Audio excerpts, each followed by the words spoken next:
Welcome to Plot Twist, your place for quick summaries of movies with jaw-dropping twists. Let's dive in. Our movie begins with Bruce Wayne remembering when he was burying his father and mother after they were killed by a thief on the street. Bruce fled the funeral ceremony, fell into a pit, and bats brought him from darkness to light. When he woke up from his dream, he saw the spaceship descending from Superman's planet to invade Earth. He got into his car, not in a rush, trying to save what could be saved. Destruction was everywhere, so he called Jack, his business manager, and ordered him to evacuate his company because it was near the ongoing destruction. This was also to prevent any employees from getting hurt. But Jack didn't listen to everything Bruce said, so Bruce had to go to the company himself to save the employees. The ground and buildings were collapsing around him until he stood in a large crowd of people staring at a spaceship flying in the sky. Suddenly, something flew and caused a powerful explosion, but no one was harmed. It started to collapse and fall. Jack was still in the company and saw something hit the building hard, and it was on the verge of collapse. Bruce saw things slicing through his building and couldn't contact Jack because the network was down. Jack was still in the building, knowing he was about to die. Suddenly, the building collapsed completely. Bruce rushed there, stepping into the thick dust from the building collapse. He saw many people trying to escape, including an injured man whom he saved, and then a little girl who was about to die, whom he saved at the last moment. He asked her, "Where's your mom?" She pointed to his destroyed building, implying her mom had died. After that, he saw many descending objects destroying buildings. Superman was walking among them, fighting someone else. Bruce looked at them with anger and frustration, deciding to seek revenge. Let's move forward 18 months after this incident. One of the divers in a location in the Indian Ocean discovered a stone that had fallen during the alien battle. They took it and handed it over to someone collecting these pieces. When he saw it, it turned out to be a green stone from Krypton, Superman's planet. This is the weakness of Superman. Meanwhile, Lois Lane, a journalist, went to a place in Africa to conduct an interview with a terrorist. She was accompanied by a photographer who was hesitant because the person she was interviewing had never spoken to the press before. The terrorist's car arrived, masked them, and brought them to their leader. Her first question to him was, "Are you a terrorist?" He replied, "It's not about terrorism, Lois. I just love my people, nothing more." The photographer was about to start taking pictures, but a Russian man took the camera, broke it, and found a tracking device inside it belonging to the U.S. intelligence. Lois was shocked because she didn't know the photographer worked for the government. The photographer told them she knew nothing and that they had used her, so they killed him. The CIA was watching them from above and decided to strike the base with a missile, not caring if Lois was killed. The Russian man incited the terrorists at the location, killed them all, and burned their bodies before escaping. The government sent a drone to fire a missile at the base, but Superman arrived, destroyed the missile and the drone,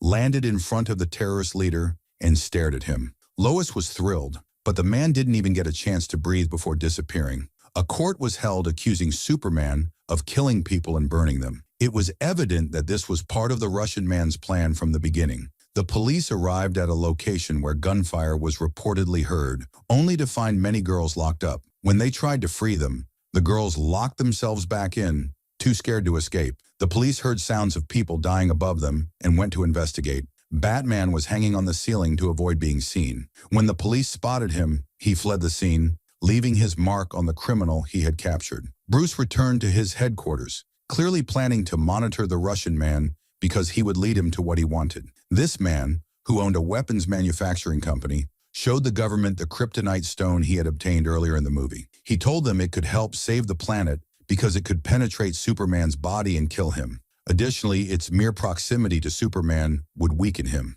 They tested the stone on the body of General Zod, the Kryptonian who had tried to invade Earth and whom Superman had previously killed. Naturally, they wanted something tangible to eliminate Superman whenever they deemed necessary because the government saw him as a threat. This businessman needed government approval to access the spaceship and take Zod's body for experiments. Everyone refused except one person who granted him permission. He only wanted Zod's fingerprints. Once in front of the body, he took it. This was the same man Bruce Wayne had saved earlier in the movie when his legs were paralyzed. Unfortunately, he lost his legs because of Superman's battle with Zod. He went to Superman's statue and wrote on it, "False Hero." Superman saw this on TV and was very upset Bruce Wayne was monitoring the Russian man and had a brief conversation with him. It seemed casual, but it wasn't. Bruce transferred all the data from the Russian's phone just by placing his phone next to it. When he reviewed the information from the Russian's phone, he discovered that he was working with Lex Luthor, the weapons manufacturer. Bruce decided to learn everything about Luthor and steal some data from him to uncover the story. Coincidentally, Luthor was hosting a party and had sent an invitation to Bruce Wayne because he was wealthy. Bruce, in his classic car, arrived at the party, attracting the attention of all the journalists. This caught the attention of Clark Kent, aka Superman, who asked a nearby journalist, "Who is that?" The journalist replied, "He's so rich." Also attending the party was Diana, a superhero from the Amazons. Alfred was watching Luthor's house on the computer and guiding Bruce Wayne on where to go to steal the information he needed.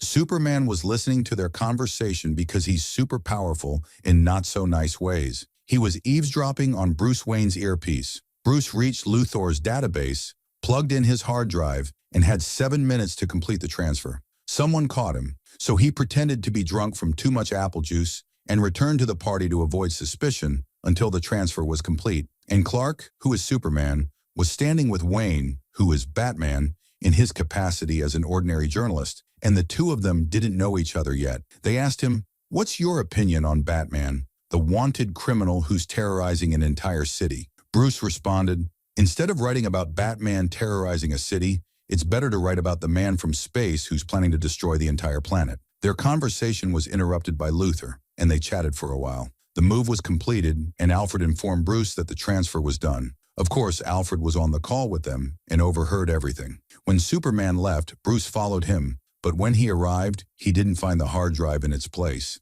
He saw Diana standing there looking at him before she disappeared. He tried to follow her, but she vanished before his eyes. Superman saw on TV a burning house with a little girl trapped inside, so he went and saved her. Landing in the midst of people with her, he was showing them, "See, I'm good, not evil or anything. Stop the accusations you're throwing at me." He started helping people everywhere. For example, a ship about to sink or a rocket in distress about to explode. He dedicated all his efforts to acts of goodness and helping humanity. Later, he saw news about anyone imprisoned with Batman's mark being killed in jail. That mark was essentially a death sentence. Luthor visited Wallace and gave him a wheelchair full of advanced technology, saying he only wanted to help him in his struggle. Meanwhile, a Russian man in prison was ordered to kill anyone marked by Batman to make Batman look bad, as a murderer inciting criminals to kill each other. And they did exactly that. Bruce went to Diana at another party because, apparently, this was all about parties. He told her, "You stole something from me? Hand over the hard drive." She retorted, "That she steals from another thief?" She then explained that she was also wary of Luthor, which is why she needed the data. Unfortunately, the data was encrypted with military-grade encryption. She told him, "You'll find the hard drive in your car," and left. He took the hard drive and began decrypting it. Since it was taking some time, he decided to take a short nap. He dreamt of a destroyed planet where he had many followers, but they were betrayed, and all of them died. It was a dream filled with chaos. He tried to resist and killed many enemies, but it was futile. He was eventually captured by a giant insect-like creature. He woke up imprisoned with the remnants of his men, and Superman, now leading an army, entered and burned his men with lasers. Superman removed Bruce's mask and said, "This was my destiny, and you took it from me," before killing him. Bruce woke up startled, seeing someone in front of him saying,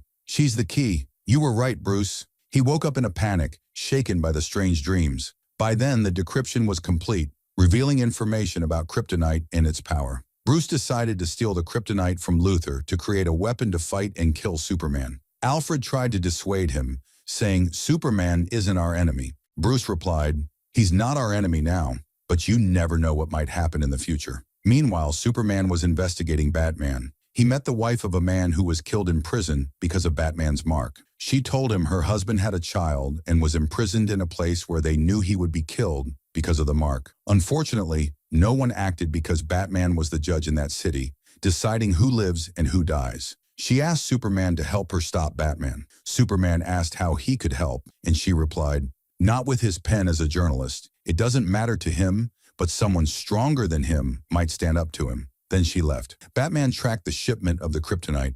Luthor was monitoring the transport, which included a Russian man. Batman attacked the convoy, destroying the security vehicles. He didn't care about their bullets because he was in his heavily armed car, which could destroy anything and withstand attacks without a scratch. He even drove through a wooden ship and came out unscathed. The Russian man fired a missile at him, but Batman's car had anti-missile defenses. Superman appeared in front of him, and Batman tried to ram him with the car, but it was like hitting plastic for Superman. Superman stopped him, stood in front of him, and said, "Next time you see your signal in the sky, don't go after it. Consider Batman dead and buried. I'm sparing you now.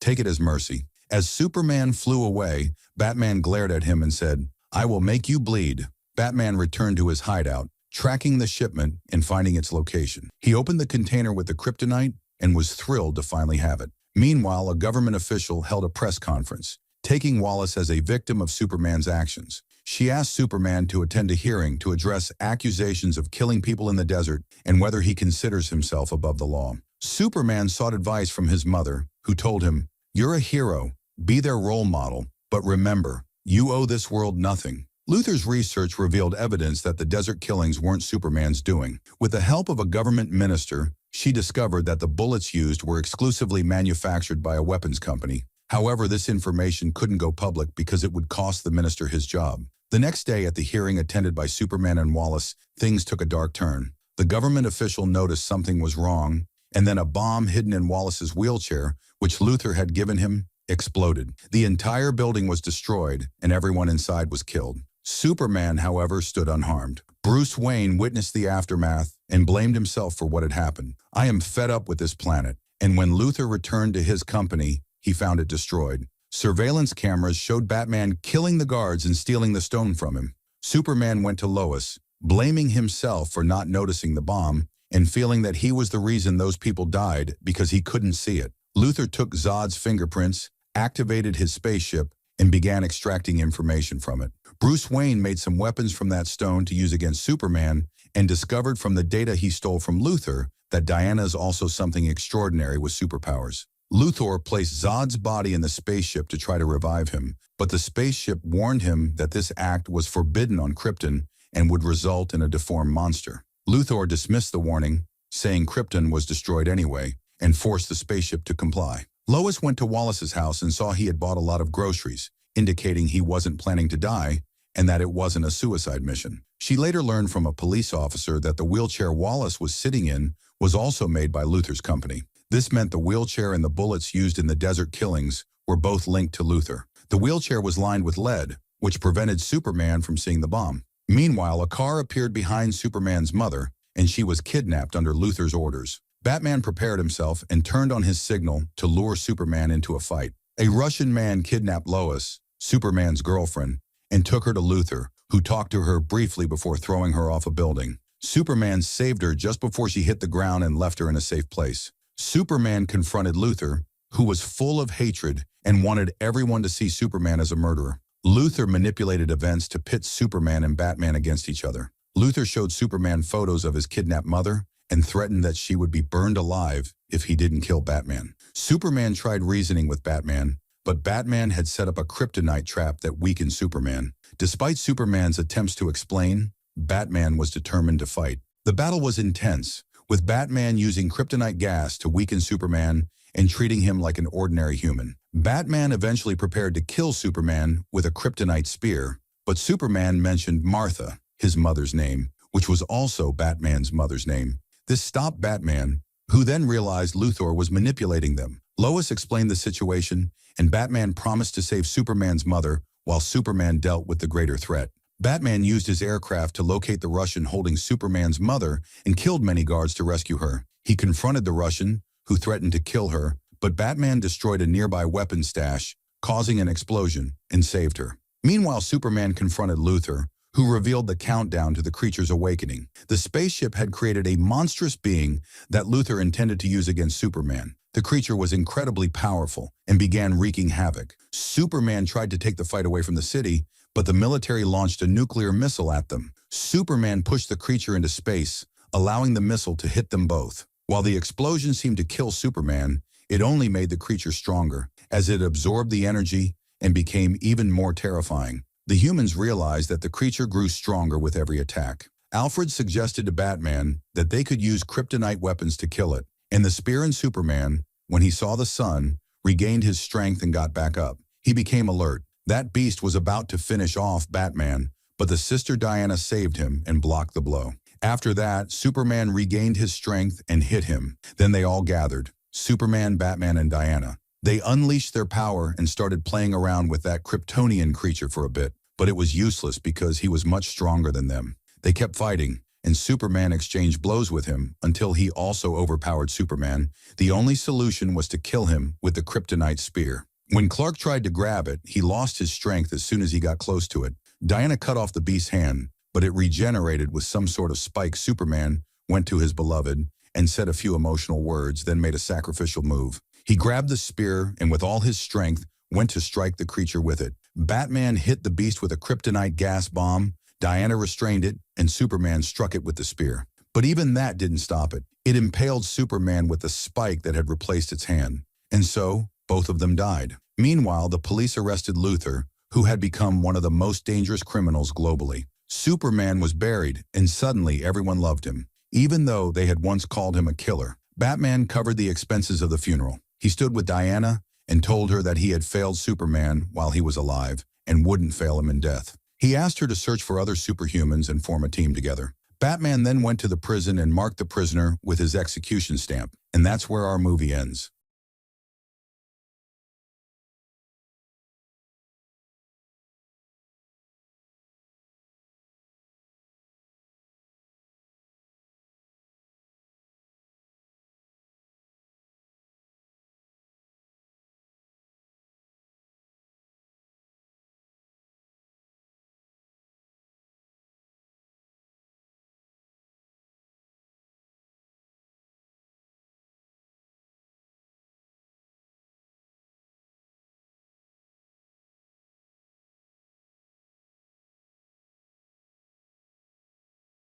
Welcome to Recaply X, your movie recap in a flash. We bring the drama, the action, and the twists. In minutes, our film begins with Ross being inaugurated as the President of the United States. He asks his team if his daughter, Betty, has called, but we learn that she hasn't because she hasn't forgiven him for his past mistakes. He becomes very upset, takes some pills with him, and goes to deliver his speech as the President of the United States. After expressing his happiness about winning the election, he talks about the alien mass that appeared in the Indian Ocean and emphasizes the need for everyone to unite to benefit from it. The news broadcasts his speech and also airs old videos of him being chased by the Hulk. He admits that because of his obsession with the Hulk, he lost the respect of the people and his daughter, Betty. However, Ross confirms that his thinking has changed and now aligns with his role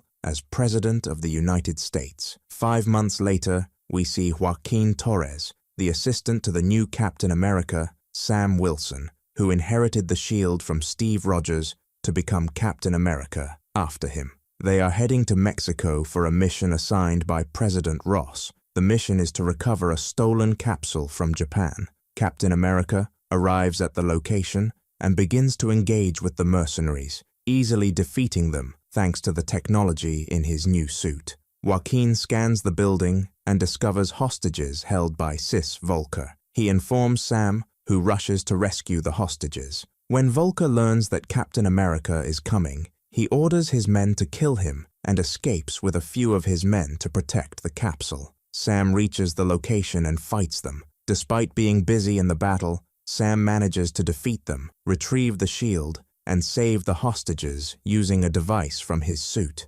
Joaquin informs him about the movements of the remaining men with the capsule, but Sam decides to chase Volker and assigns Joaquin to handle the task. Joaquin is thrilled, dons his suit, jumps out of the plane, defeats Volker's men, and retrieves the capsule. Meanwhile, Sam continues chasing Volker, throws his shield at him, but Volker dodges it and uses one of his skilled men to delay Sam while he escapes. The fight is intense, and Volker initially has the upper hand, but Sam eventually defeats him. However, Volker manages to escape, and American forces arrive to arrest the remaining men. They inform President Ross that the mission was successful and the capsule was recovered. Joaquin jokes with Sam, saying he has officially become a hero and deserves the title of Falcon for retrieving the capsule. However, Sam tells him that to truly become a hero, he needs proper training. He takes him to train with Isaiah Bradley, who, despite his old age, is still very strong. It becomes clear that Sam and Isaiah have been friends for years. During training, Sam receives a call from President Ross. When Bradley learns that Sam is talking to the president, he becomes very upset and leaves. After finishing the call, Sam goes to him, and Bradley accuses him of working for Ross, despite knowing his past mistakes. Sam explains that he is aware Ross is not a good person, but since he is now the president, he has to work with him for the country's benefit. Sam also mentions that he has an ally inside the White House who will inform him if Ross does anything reckless. Sam reveals that there is a conference at the White House where he, Joaquin, and Bradley are invited to be honored for their recent mission. Bradley reluctantly agrees to attend. That evening, the three of them go to the White House, where they joke around and take pictures together. The place is highly secured and monitored. President Ross calls Sam for a private conversation and thanks him for successfully completing the mission and recovering the capsule. He explains that the capsule will allow the US to collaborate with other countries. Ross also mentions that he is considering reassembling the team after their recent success, even though he was the one who disbanded it in the past. Later, Ross meets with Ozaki, the Japanese Prime Minister, to sign an agreement. They take photos together and head to the conference hall, where ministers and leaders from around the world are present. Ross begins his speech, stating that after the appearance of the alien mass, all countries tried to claim it. However, through joint efforts, they conducted scientific research and discovered a significant material inside it, adamantium. Ross explains that adamantium is a highly destructive material, even more potent than vibranium, and can provide great security to any nation that possesses it. He assures that the US will divide the material fairly among all countries. He also mentions that the first capsule was extracted from Japan, but was stolen and later recovered thanks to Captain America, Sam Wilson, and Joaquin Torres, who secured it in a safe location. At the end of his speech, Ross emphasizes the importance of global unity to maximize the benefits of this material. Suddenly, during his speech, Bradley stands up, grabs a weapon from the security, and starts shooting at Ross. However, the bullets hit the protective glass surrounding Ross. Sam intervenes to stop Bradley, but Bradley chokes him and throws him aside. It becomes apparent that Bradley is behaving strangely, as if he is not in control of his actions. Some security personnel also attempt to attack the leaders in the hall, but the Secret Service and Sam manage to neutralize them and evacuate the leaders. Bradley escapes the White House, with Sam and the police chasing him until they corner him. At that moment, Bradley seems to regain his senses and is confused about what happened. Sam, aware of the gravity of the situation, pleads with Bradley to surrender to the police until the truth is uncovered. Bradley complies and surrenders. Later, Sam confronts Ross, who dismisses everyone in the room except for his security advisor, Rose. Sam defends Bradley, insisting that he acted under external control and was not responsible for his actions. Ross, however, refuses to believe him, labeling Bradley as guilty and a traitor. Ross suspects that Bradley and the rogue security personnel were working for a terrorist organization. Sam tries to convince him that Bradley was unaware of his actions and requests to be involved in the investigation, but Ross asks him to let him follow up with them on the investigation, but he refuses. And when Sam threatens him that he won't work with him or assemble a team, Ross then tells him that he is suspended from work and assigns Rose full authority to investigate the assassination process that took place. Sam leaves the office very upset and decides to investigate the matter himself to clear his friend Bradley. When everyone leaves, Rose takes another pill from his medication, and we transition to the prison where Bradley is. Sam visits him and tries to understand what made him do it.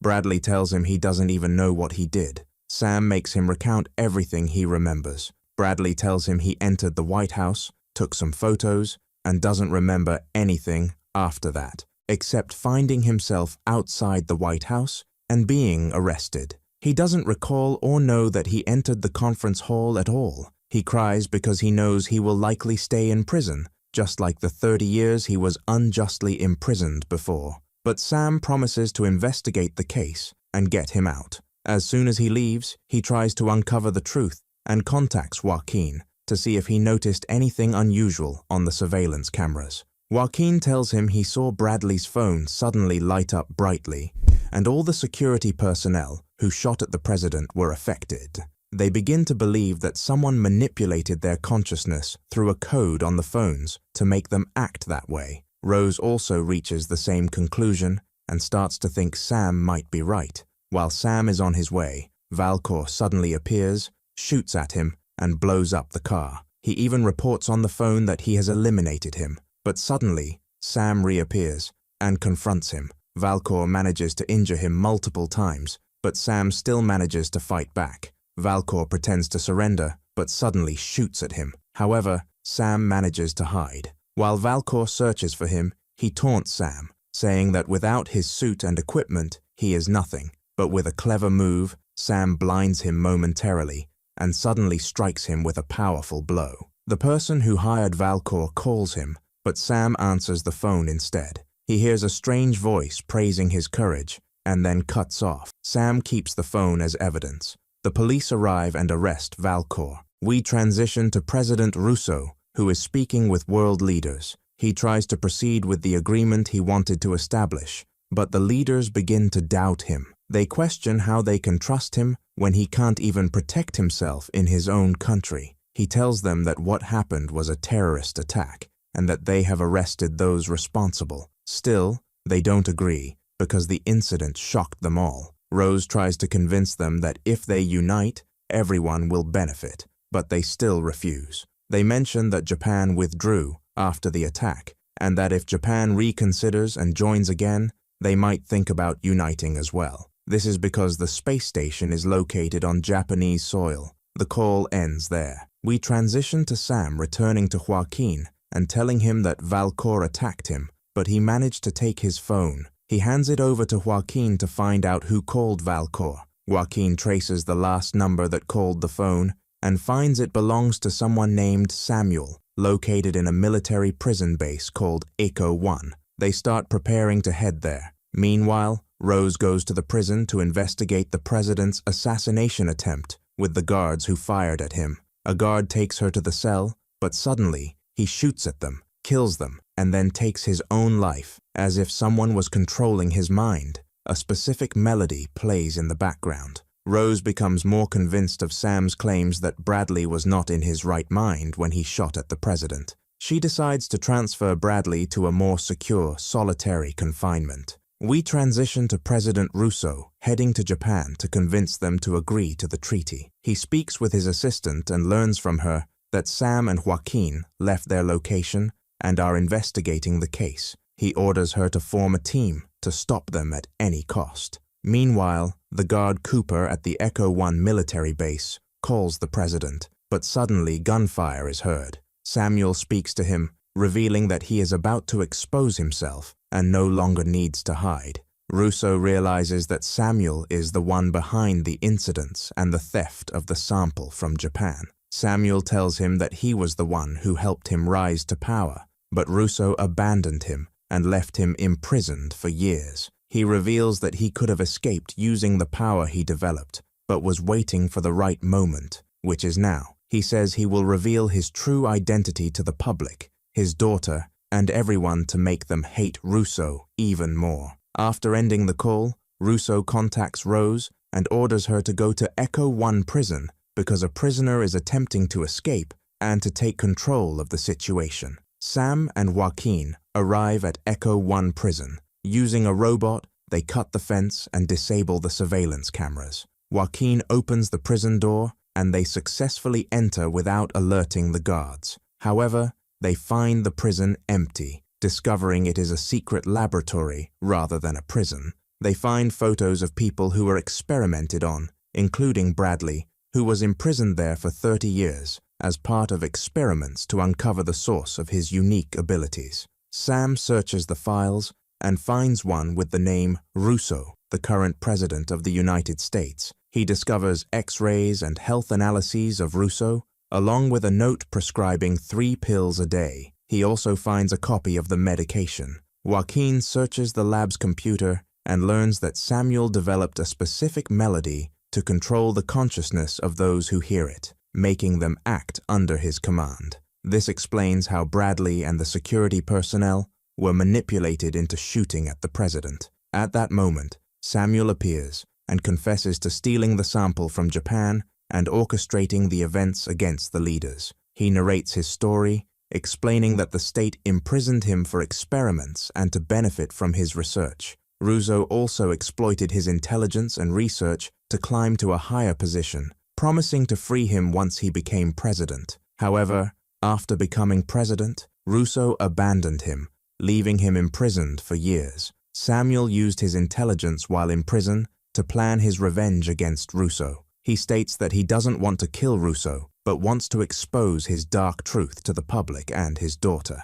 Sam becomes angry at Samuel's words and is about to attack him, but Samuel has secured himself with a device in the lab. He manages to stop Sam and reveals that he controls the consciousness of the prison guards, ordering them to eliminate Sam and Joaquin while he escapes. The guards begin attacking them, and they turn out to be very strong, equipped with advanced weapons, and superior to Sam and Joaquin. However, they gather their strength and manage to defeat them with difficulty. They head out to catch Samuel, but encounter more security men, and Rose arrives as well. She teams up with Sam and Joaquin, revealing her exceptional combat skills. When the three of them unite, they easily overcome their enemies, but by then, Samuel has already escaped. When they leave, they find the team formed by President Ross to stop Sam and Joaquin. Suddenly, Samuel's melody begins to play, controlling the minds of the team members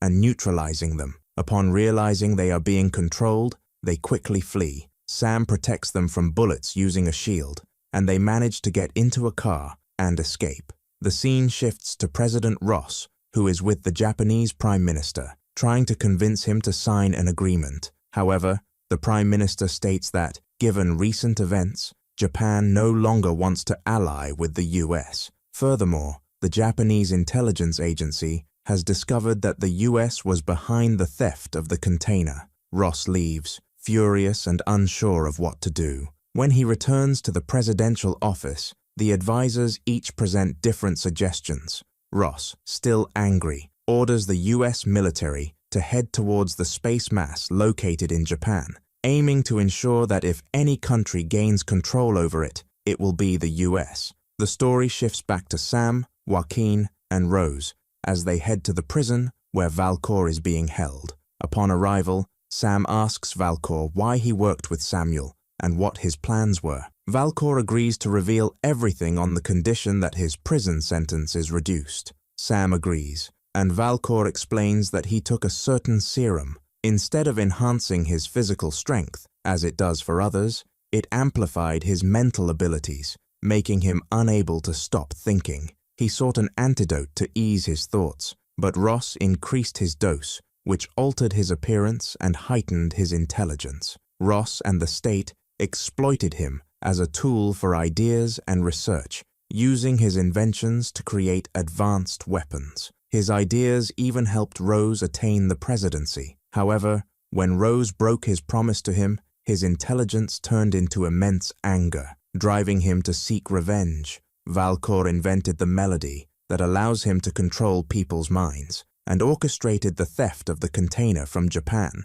to frame Ross. He also staged the assassination attempt to disrupt the agreement, hoping to incite a war between Japan and the US, ultimately tarnishing Ross's reputation and proving him unfit for his position. Sam and Joaquin head to the US military ships to stop the impending war. Sam confronts President Ross, who admits that Samuel orchestrated everything to incite war as revenge. Ross reveals that Samuel had previously saved his life with special pills after a heart condition nearly killed him. Meanwhile, Samuel begins to control the minds of pilots, directing them to attack the Japanese fleet. As the conflict escalates, Sam and Joaquin intervene, trying to prevent the war. They communicate with the Japanese pilots, explaining their intentions to stop the conflict. However, the Japanese military, seeing an attack, fires missiles at the US fleet. Sam manages to intercept and neutralize one missile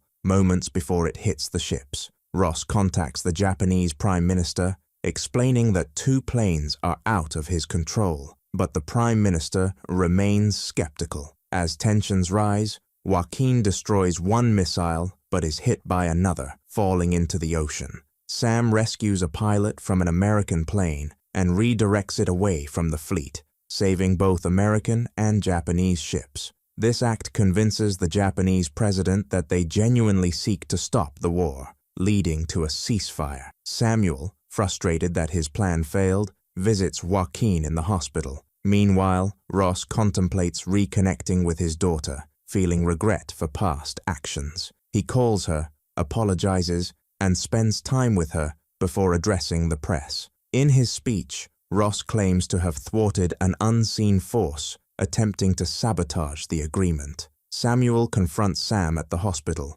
revealing that his goal was never to kill Ross, but to expose his truth to the world. He surrenders, stating that his mission is complete. However, Sam realizes that the pills Ross was taking were designed by Samuel to release a substance that transforms him into a strange creature when angered. Sam alerts the authorities, who arrest Samuel. Sam rushes to stop Ross, who is delivering a speech. During the speech, a broadcast is sent to everyone's phones, revealing the truth about Ross. It will be written that Ross was collaborating with Samuel to reach the presidency through his intelligence. Then he abandoned him and left him imprisoned. Ross doesn't know how to respond or what to say, and he gets nervous. But at the same time, all the speakers get hacked, and a recording of Samuel plays, revealing the entire truth about his partnership with Ross to help him reach the presidency through his intelligence. Ross wants to justify himself to the public and the press,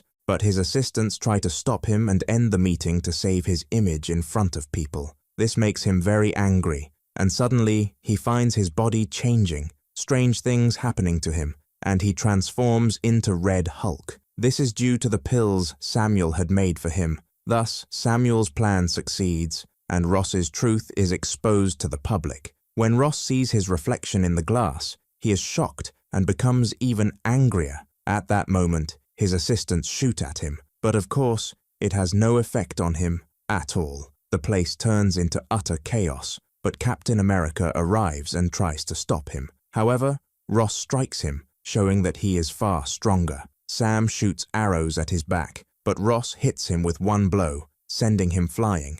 Hulk attacks him and destroys a massive part of the house they are in. A plane arrives to try to stop him, but Ross grabs an arrow, throws it at the plane, grabs it, and throws it at the other plane, destroying both. This makes him even angrier, and his power increases. People are shocked by what they are witnessing. Samuel then attacks him to distract him and leads him to a place far from the people. He lures him to the garden he used to visit with his daughter. He starts attacking him, but Ross remains unaffected. Samuel tries to calm him down to bring him back to his natural state, but he fails. Samuel prepares to engage him and strikes him, sending him flying and injuring him with his wings. This actually affects Ross, making him even angrier. He strikes Samuel hard and throws a car at him, but Samuel flies and manages to split it with his wings. Ross grabs Samuel by the wing of his suit. Samuel tries to throw his shield at him, but Ross catches it, throws it, and tears the wing of the suit. He was about to kill him, but Samuel escapes at the last moment. Ross attacks him again, but this time Samuel stabs him with his wing, causing a massive radiation that affects both of them. Ross's assistants arrive to remove the debris from Samuel, and everyone is shocked when they see Red Hulk rise again, injured from the stab.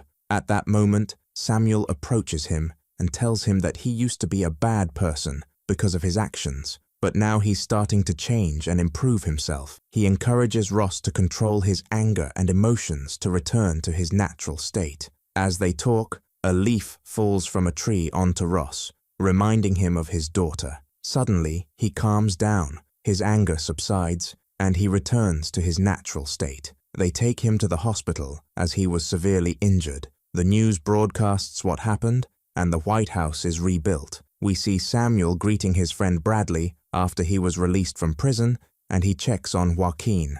In the end, Samuel visits Ross after he's imprisoned. We learn that he was jailed because of his anger episodes and that they changed his pills to remove the gamma radiation from his body to prevent him from turning into Red Hulk again. Samuel thanks him for accepting his situation until the gamma radiation is entirely removed from his body, after which he will be released. They also mention that Japan agreed to the treaty, and in the end, Ross succeeded. To make him happy, they bring his daughter, whom he hasn't seen in years. She tells him she missed him, encourages him, and says she will wait until he returns to his natural state and is released so they can visit the garden like he always wanted. And that's it. Our movie is over. If you liked the movie, make sure to subscribe and activate the notification bell so you'll get notified.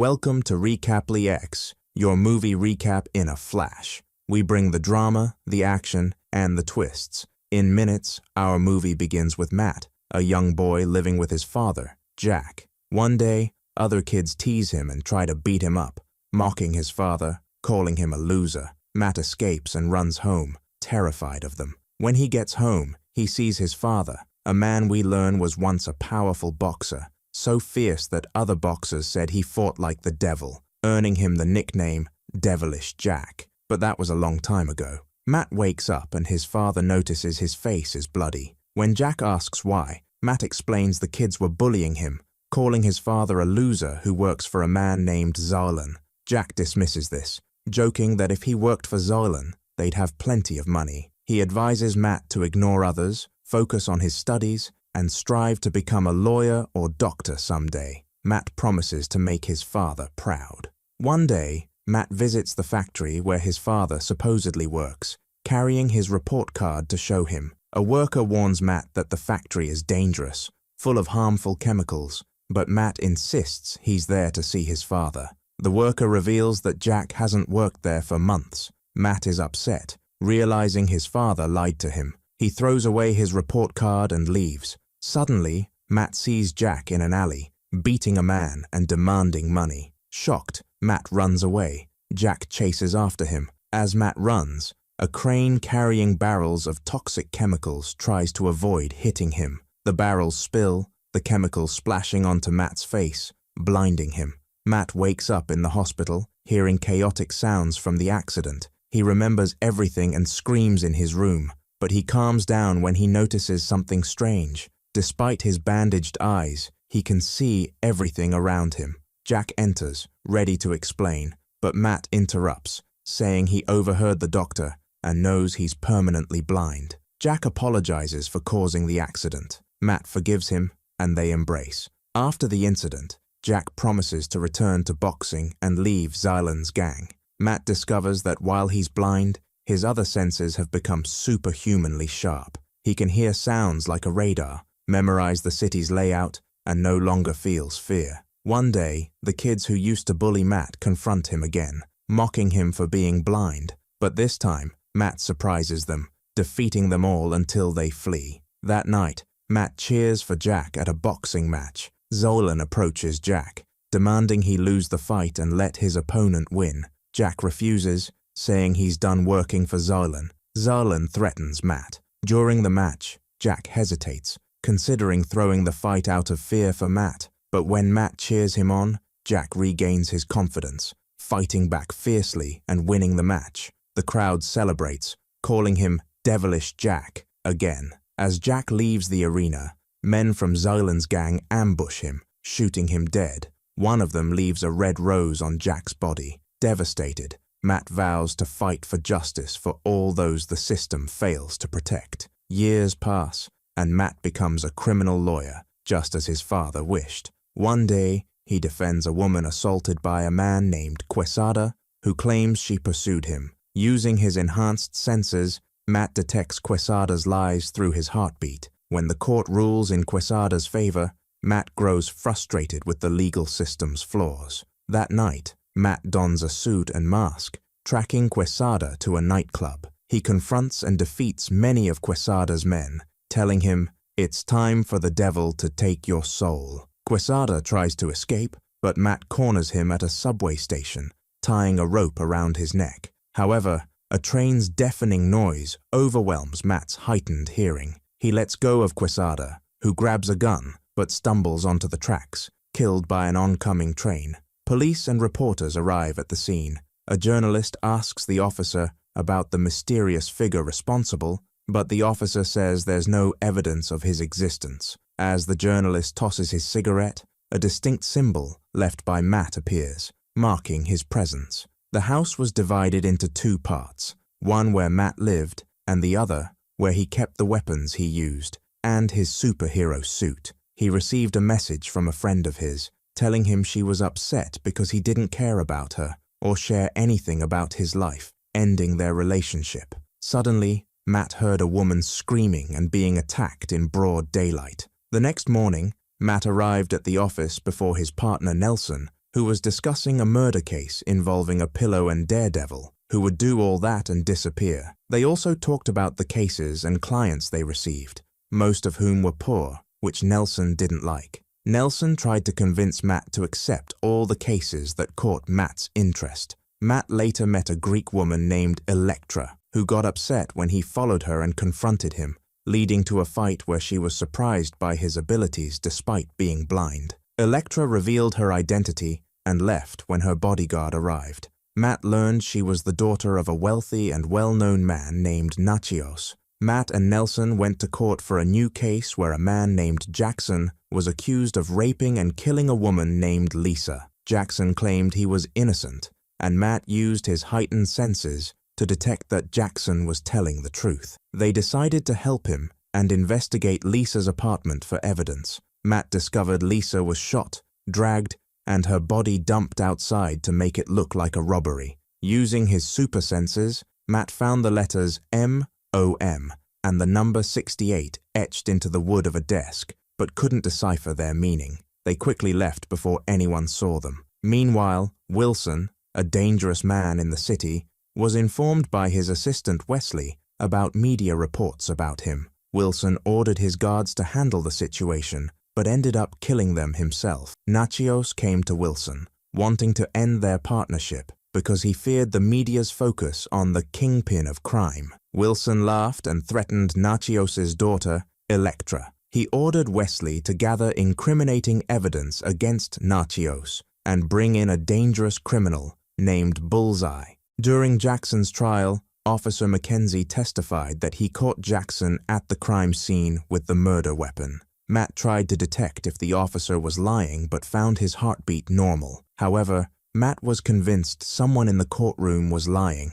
Wilson informed him that a journalist named Ben Urich was present in the courtroom. Later, Matt encountered Electra by chance, and they walked together. She shared the story of her mother's death, and Matt sensed it was about to rain. When the rain fell, it allowed Matt to see Electra's features through the sound of the raindrops. He told her she was beautiful, but he suddenly heard someone in distress and left quickly. Matt donned his suit and pursued a criminal attacking someone. He followed the criminal to his home and confronted him, calming the frightened child inside. The next day at the office, Matt received an invitation from Electra to a party hosted by her father. Initially reluctant, Nelson convinced Matt to attend. At the party, they met Ben Urich, who introduced himself and gave them his card. Wilson also approached them, offering them work as lawyers, but Matt declined, stating he only defended those he believed were innocent. Wilson laughed, claiming no one was innocent. Matt later apologized to Electra for leaving her abruptly, and they danced together. Meanwhile, Wilson threatened Nachios with his daughter's safety, reminding him of her mother's death. Wilson handed Nachios a red rose and left, angering Nachios, who sensed danger for his daughter. He urged Electra to leave quickly with her bodyguards. Confused, Electra tried to understand, but followed her father's orders. As they left, Elektra saw someone in a strange suit flying over a building, unaware it was Matt. At the same time, Bullseye was following them to kill them. He killed the driver and the bodyguard, causing their car to crash. Matt arrived and chased Bullseye, managing to knock him off his motorcycle. They fought, but Bullseye used Matt's weapon to kill Nachos. Elektra witnessed the scene and, believing Matt was responsible, shot at him because she thinks he is the one who killed her father. But Matt escapes from her and goes home, feeling angry, and starts breaking everything. All the newspapers write that Daredevil is the one who killed Natchez. After that, Matt goes to Wilson Fisk, who is very pleased with him because he completed his mission perfectly and also pinned the blame on someone else. Wilson asks him to kill Daredevil, who is actually Matt, but he tells him that before killing him, he must first kill Elektra and gives him a red rose. Later, Nelson goes to court for Jackson's session, but is alone. He tries to prove to the judge that Jackson did not have a gun, but Nelson is confused and nervous. The judge advises him that it would be in his best interest for Matt to return and plead with him again. During this time, Matt goes to Elektra to offer his condolences for her father's death. Elektra tells him she must avenge her father's killer, but Matt tells her that revenge does not ease the pain. He asks her to stay with him, and at that moment, it starts raining. Matt is able to see Elektra's features clearly, and she is very sad.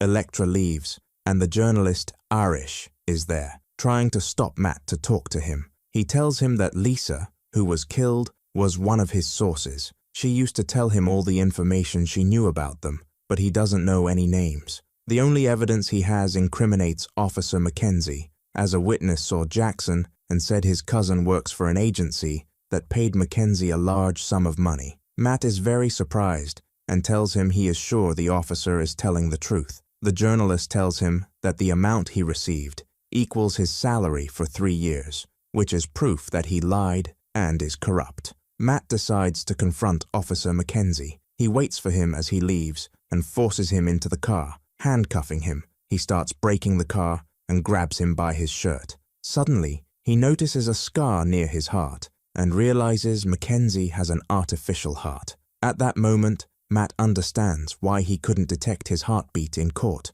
and didn't know he was lying, but the officer tells him that if he doesn't give false testimony, 1,000 others will. He tells him he is the king of crime and cannot be stopped because he has many criminal men around him, like the vulture who was hired to kill Natchez. Meanwhile, Nelson is in his office and accidentally discovers that the numbers and letters found in Lisa's house are the dates of the crimes, and the letters are an abbreviation of Wesley's name, Wilson's assistant. He confirms this when he sees Wesley's full name on the card he took from him at the party. At this time, Elektra trains to avenge her father's killer, and Matt goes to her, wearing his suit, to tell her he is not the one who killed her father. He tries to explain, but she doesn't give him a chance, and keeps attacking him until she hits him in the chest, causing Matt to fall and be unable to defend himself. She easily removes his mask, but is shocked to discover that Daredevil is Matt himself. She is stunned because she tried to kill her lover. Matt tells her she is mistaken and that he was only trying to protect her from the one who wanted to kill her father. At that moment, Bullseye appears. Matt tells Elektra she must run quickly, but she doesn't listen and decides to stop him to take revenge. However, Bullseye kills her and throws the rose on her. In her final moments, she tries to gather her strength to reach him, but cannot. The police arrive at the scene and find Elektra dead. In the end, Bullseye dies and escapes moments before their arrival, heading to the church. Bullseye follows him, and Matt asks the saint to inform the police and escape to avoid getting hurt. A fight begins between Matt and Bullseye, with both attacking each other. Bullseye notices by chance that loud noises are Matt's weakness because they distract him greatly, giving Bullseye the chance to dominate and kill him. He keeps ringing the church bells, creating very loud sounds that annoy Matt. At that moment, Bullseye attacks and tells Matt that Wilson is the one who came up with the red rose idea and hired him to kill Natchez and his daughter, Elektra. Bullseye grabs a stick to kill him, but suddenly Matt hears the sound of a sniper. Matt grabs Bullseye's hand and moves him so the bullet hits him instead. Then Matt grabs him and throws him out of the window, where he lands on a car. By this time, the police have arrived and surrounded the place, arresting Bullseye, but Matt manages to escape quickly. When Wilson learns that Bullseye and the sniper he sent failed to kill Matt, he decides to kill him himself. He orders Wesley, his assistant, to dismiss all the guards and leave him alone. The journalist, Arish, goes to the police and tells them that Wilson is the king of crime and that he has someone who can prove it. Meanwhile, Wilson, the king of crime, prepares to face Matt. Indeed, Matt goes to him and hits him with the stick, but Wilson grabs it from him and counterattacks. Wilson manages to knock Matt down, but Matt gets up and delivers a series of strong blows, one after the other. Matt grabs Wilson and slams him hard against the glass. When Matt falls to the ground, he manages to unmask Wilson and remove his mask. At that moment, Wilson realizes that Matt is blind and mocks him for being able to do all this despite his blindness. Matt asks Wilson why he killed the two closest people to him. Wilson says he did it for his own benefit and that Matt's father was the one who stood in his way and disobeyed his orders. Matt decides to take the stick from Wilson's hand and breaks the glass. Water floods the office, and Matt can see Wilson clearly. He gets up to hit him, delivering a very strong blow to his leg, leaving Wilson unable to stand. Matt tells him he dreamed of the day he would kill him to avenge his father, but Matt refuses to kill him when he hears the sound of police cars. Wilson tells him they will come to arrest him, but he will reveal his identity as Daredevil, whom they have been searching for. He also tells him that even if he is imprisoned, he will get out and take revenge on him. Matt tells him he will wait to achieve justice. Later, Matt goes to court and gets Jackson released after proving he is innocent of the murder charge. He also proves that Wilson is behind all the crimes in the city, and the police arrest and imprison him. The journalist Arish goes to Matt and tells him he knows Daredevil's true identity and has written an article revealing all the details. Matt realizes he has been exposed and tells him that if he publishes it, his life will be over. But Arish tells him it's his job and he has to do it, then leaves. And then he sees, as if by coincidence, a necklace similar to the one Elektra was wearing, but it's written on it in blind style, and he becomes very happy when he sees it. At that time, Arish is writing his article, but he decides not to write Matt's name and leaves it so he can eliminate all the criminals and achieve justice in the city. If you liked the video, subscribe to the channel and activate the notification button so you never miss an updates. See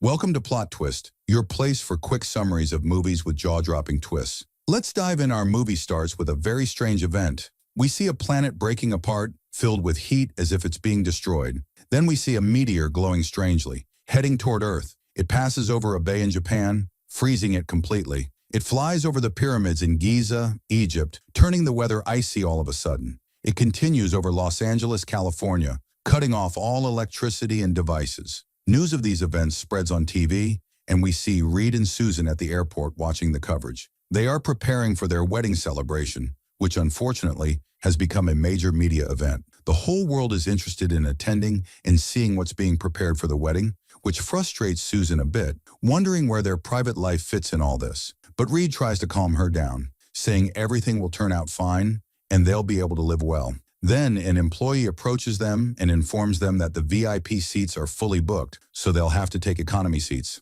Reed agrees, and they decide to squeeze into the plane. Johnny jokes about the situation and decides to follow them in his own plane. Later, we arrive at the Fantastic Four headquarters, where Susan is very busy with wedding preparations. However, it's clear that Reed isn't as interested, as he's more focused on his work. Apparently, he's invented something strange, which we'll learn about later. We also find out that Reed has secretly been researching the recent strange events without Susan knowing, so as not to stress her out further. He shares this with Johnny, but it turns out to be a bad idea, as Johnny uses it to blackmail Reed into agreeing to a wild bachelor party. Reed reluctantly agrees. We then see Victor awakening from his frozen state. Later at the party, everyone is happy, and women gather around Reed because he's, of course, Mr. Fantastic. Meanwhile, General Hager, along with two of his assistants, heads to the Fantastic Four building, but doesn't find them there. He asks for Reed, but it's Susan who meets him and takes him to where Reed is. At the party, Reed is having fun with the ladies,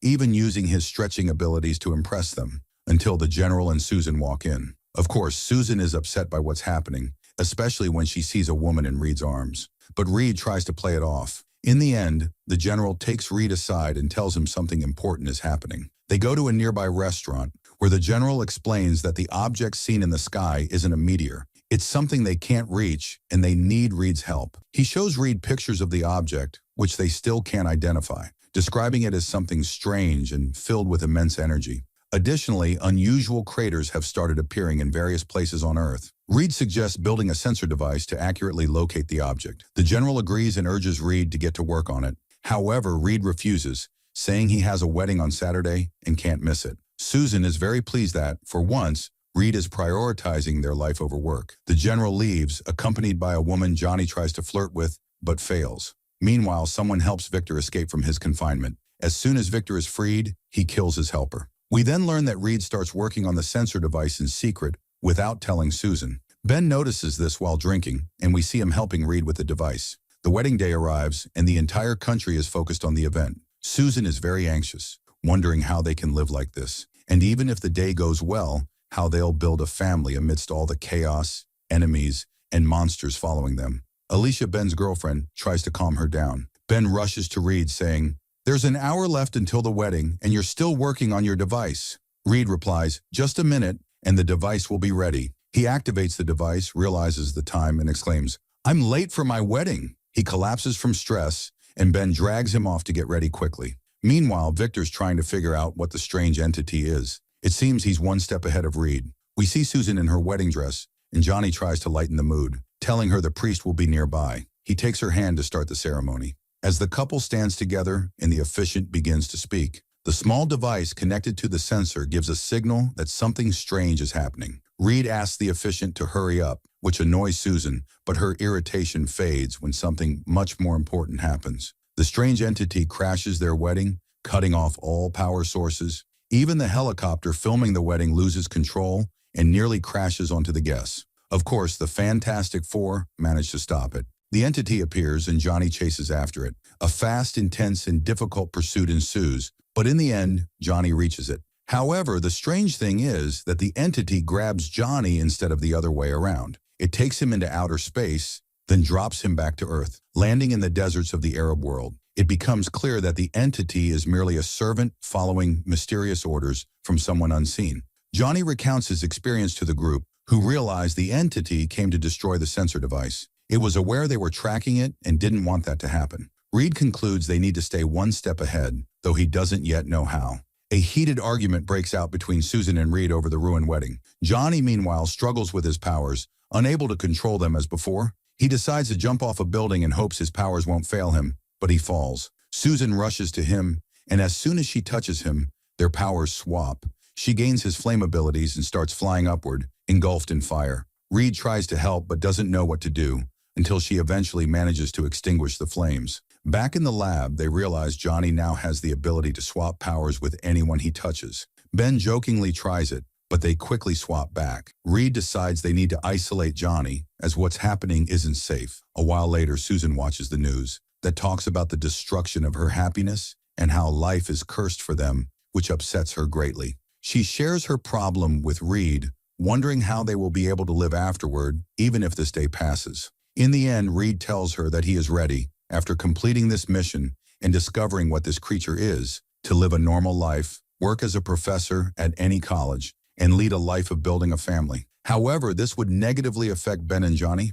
Johnny overhears their conversation and gets very upset. At this time, we see the supernatural creature in an icy place, and it becomes clear that Victor has managed to locate it and goes to talk to it. Specifically, he welcomes it and suggests that if they unite, they could dominate the world. The creature strikes him with its special power, slamming him into the wall. However, at the same time, it restores Victor's normal body. Meanwhile, Johnny goes to Ben and shares what he overheard from Reed and Susan's conversation. Of course, they are both very upset because the matter concerns all of them, not just Reed and Susan. But then Reed appears and tells them there is a new disaster. He explains that after reviewing what the creature has been doing, he realized that the sequence of holes it has been creating seems to be the beginning of a plan to destroy and blow up the planet. Now they are in extreme danger. However, an important point emerges: the idea of the sequence. These actions follow a specific system, a mathematical formula, in a certain area. This allows them to determine the next location. Without delay, Reed informs the general,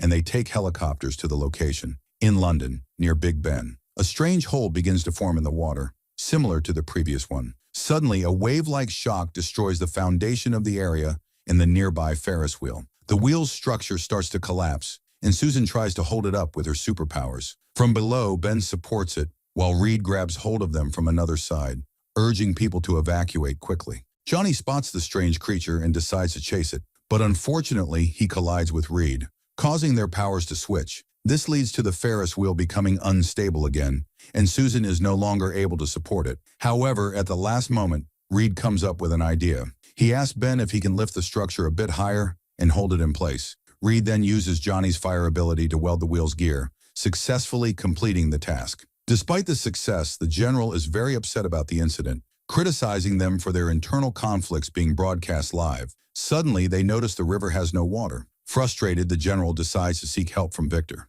Naturally, Ben is furious about this, recalling Victor's betrayal. However, the general explains that Victor surrendered himself to them, claiming he has information about the creature and is willing to help. Victor has offered a deal, and they have no choice but to work together. At this point, we see that Victor had recorded a video of his encounter with the creature. This footage provides a clear view of the creature and reveals that its power comes from the board it rides. Thus, the plan becomes to separate the creature from its board. Later, Johnny and Ben are sitting together, feeling very upset about what happened and the idea that Reed and Susan want to leave the group. Reed, feeling overwhelmed by the world's expectations of him, is approached by Susan, who tries to comfort him. She says romantic things like, "We have become one, and our hearts beat as one." This sparks an idea in Reed's mind: the heartbeat. He theorizes that there must be a specific pulse controlling the device. If they can isolate that pulse from the creature, they can separate it from the board. Reed begins working on a device capable of delivering a shock that will disrupt the pulse for a few seconds,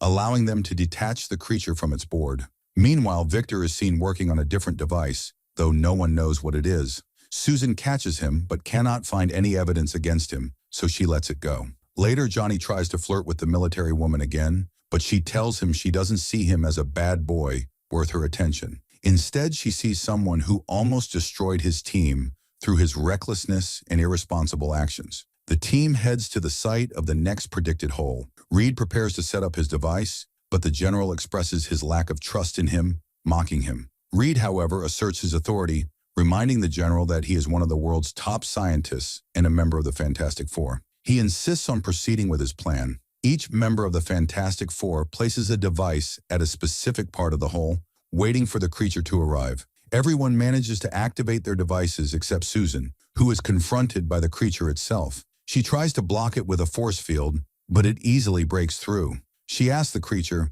"What do you want? Why are you trying to destroy the Earth?" The creature reveals that it is being forced to do so, and that it has no choice. It is not the true villain, but merely a servant. At this moment, the general gathers his forces and fires missiles at the creature. However, the creature protects Susan, absorbing the missiles into itself. While the missiles are being neutralized, Susan manages to activate the final device, stopping the creature's pulse and separating it from its board. The military captures the creature and takes it to a facility, seemingly for torture, in Siberia. The general declares that the Fantastic Four's role is over and that they will handle the rest. The team is locked in one room while the creature is taken to another for interrogation. Its board is transported to a separate location. Susan tells the team that the creature claimed it is not the villain and that it saved her from death, so it must be telling the truth. Reed agrees that they need to speak to the creature, but the general would never allow it. Therefore, they decide to act covertly. Johnny creates a distraction, engaging the guard in conversation, allowing the team to sneak out and witness the creature being tortured. Meanwhile, Victor requests to speak with the general, who pauses the operation for 5 minutes to meet him. During this interval, Susan approaches the creature and begins a conversation. It reveals that it is not the true villain. The real threat is named Galactus, a being that consumes planets to survive. The creature serves Galactus in exchange for sparing its own planet and people. It insists that it has no choice, but Susan argues that there is always a choice, delivering an inspiring speech about humanity's resilience. The scene shifts to the general speaking with Victor, who declares that he has reneged on their agreement and takes matters into his own hands, because he wanted to experiment on the board, and indeed he takes him there. As soon as he enters, he says, "Sometimes dread is right," and destroys everyone in the room. At this point, they decide to break their silence because they must catch this being now. Ben heads to the guard to start execution. At that moment, we see Victor putting on his armor again and wearing the device he made, which clearly creates an artificial pulse suitable for the board so they can harmonize together. As soon as he mounts it, he feels a tremendous energy. He tries to stop him with bullets, but with a single touch, he shatters them. After that, Victor unleashes all the energy inside him, blowing up a large part of the place, and a giant stone hits Ben, with a massive reed behind him. They then run and discover that the device was taken, realizing that Victor has betrayed them. Now they need to chase him, but it's very difficult. Reed reveals one of his inventions, which turns out to be a vehicle he created. He calls it using the device he has,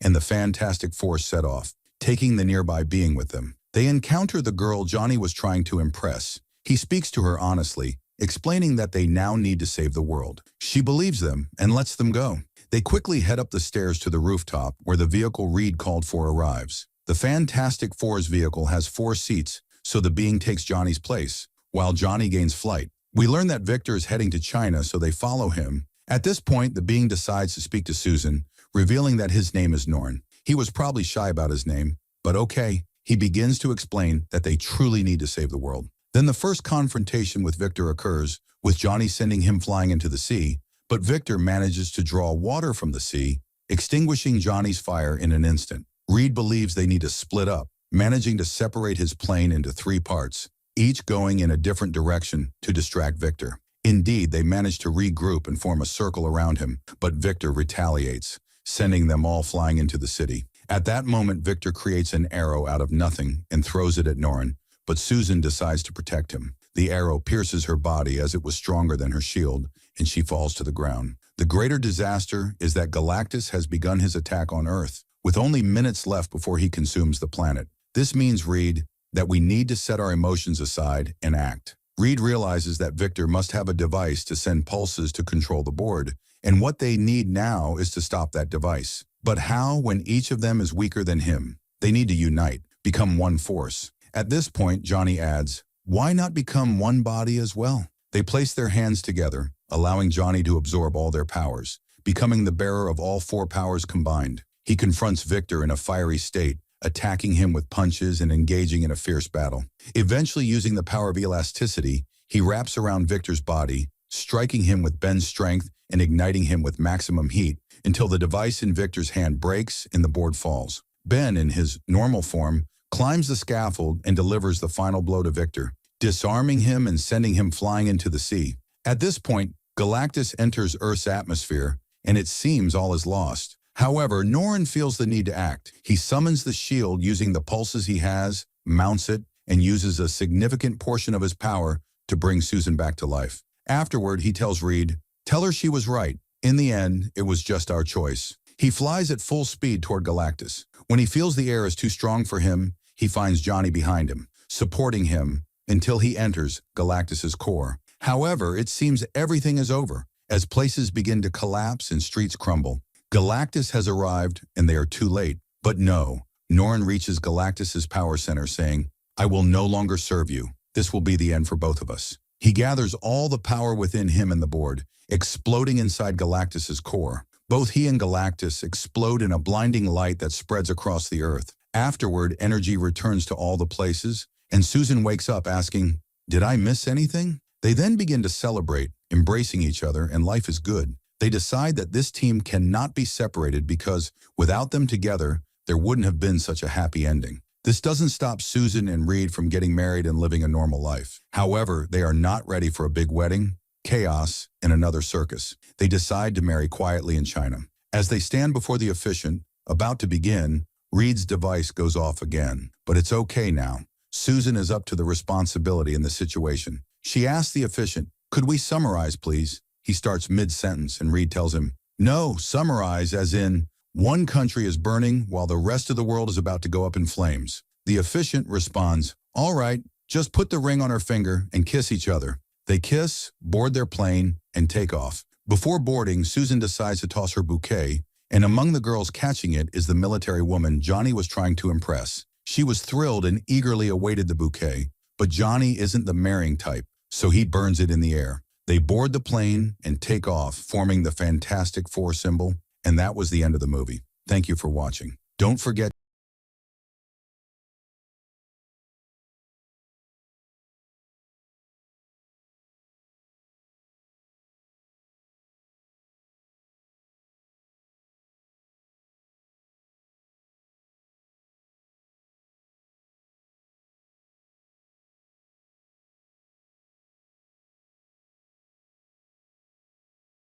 Welcome to Recaply X, your movie recap in a flash. We bring the drama, the action, and the twists. In minutes, the movie begins in 1989. At that time, there was a car race, and someone named Jack was driving his car. You could say he was a role model for Dominic Toretto, and he was also his father. Anyway, he went to get his car serviced, and his team started fixing it. He took advice from Dominic, who was still young at the time, telling him about a spot with oil that could cause the cars behind to skid. And indeed, after he drove off, he did just that. But then a car came from behind and hit him hard, flipping his car and killing him. Dominic was devastated. We then return to the present time. Dominic is now older and spending family time with his young son, fixing the tractor. His wife Letty comes out to tell him something broke, and they are living a happy family life. Suddenly, a car arrives. Dominic's son, Brian, hides,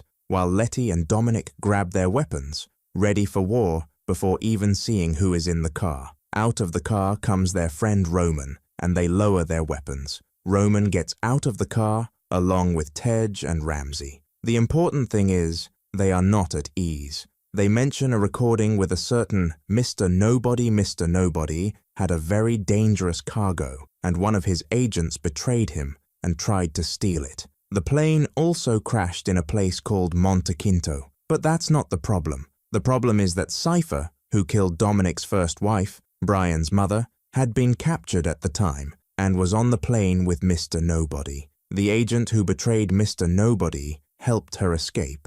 After that, Dominic tells Letty that they stop doing missions after having a child, and he leaves them. They tell Letty that if Dominic changes his mind, they will leave before 8 a.m. Letty goes to say goodbye to her son and joins the team. Dominic initially refuses, but later watches the video again because he sees a church flag in the picture and recognizes the place where he might find the man. He then decides to go with them. When they reach the location, they find the crashed plane, and fortunately, the cargo was not taken before the crash. They crack the code and discover that the cargo is something like a stone, but a patrol that passes by frequently arrives, shooting at the team. They escape with the cargo. Despite being cornered by numerous soldiers, Roman has a moment of bravery. He grabs a gun, kills them all, and saves the team with his armored vehicle before they are captured. They end up driving into a minefield. Some patrol cars stop following them,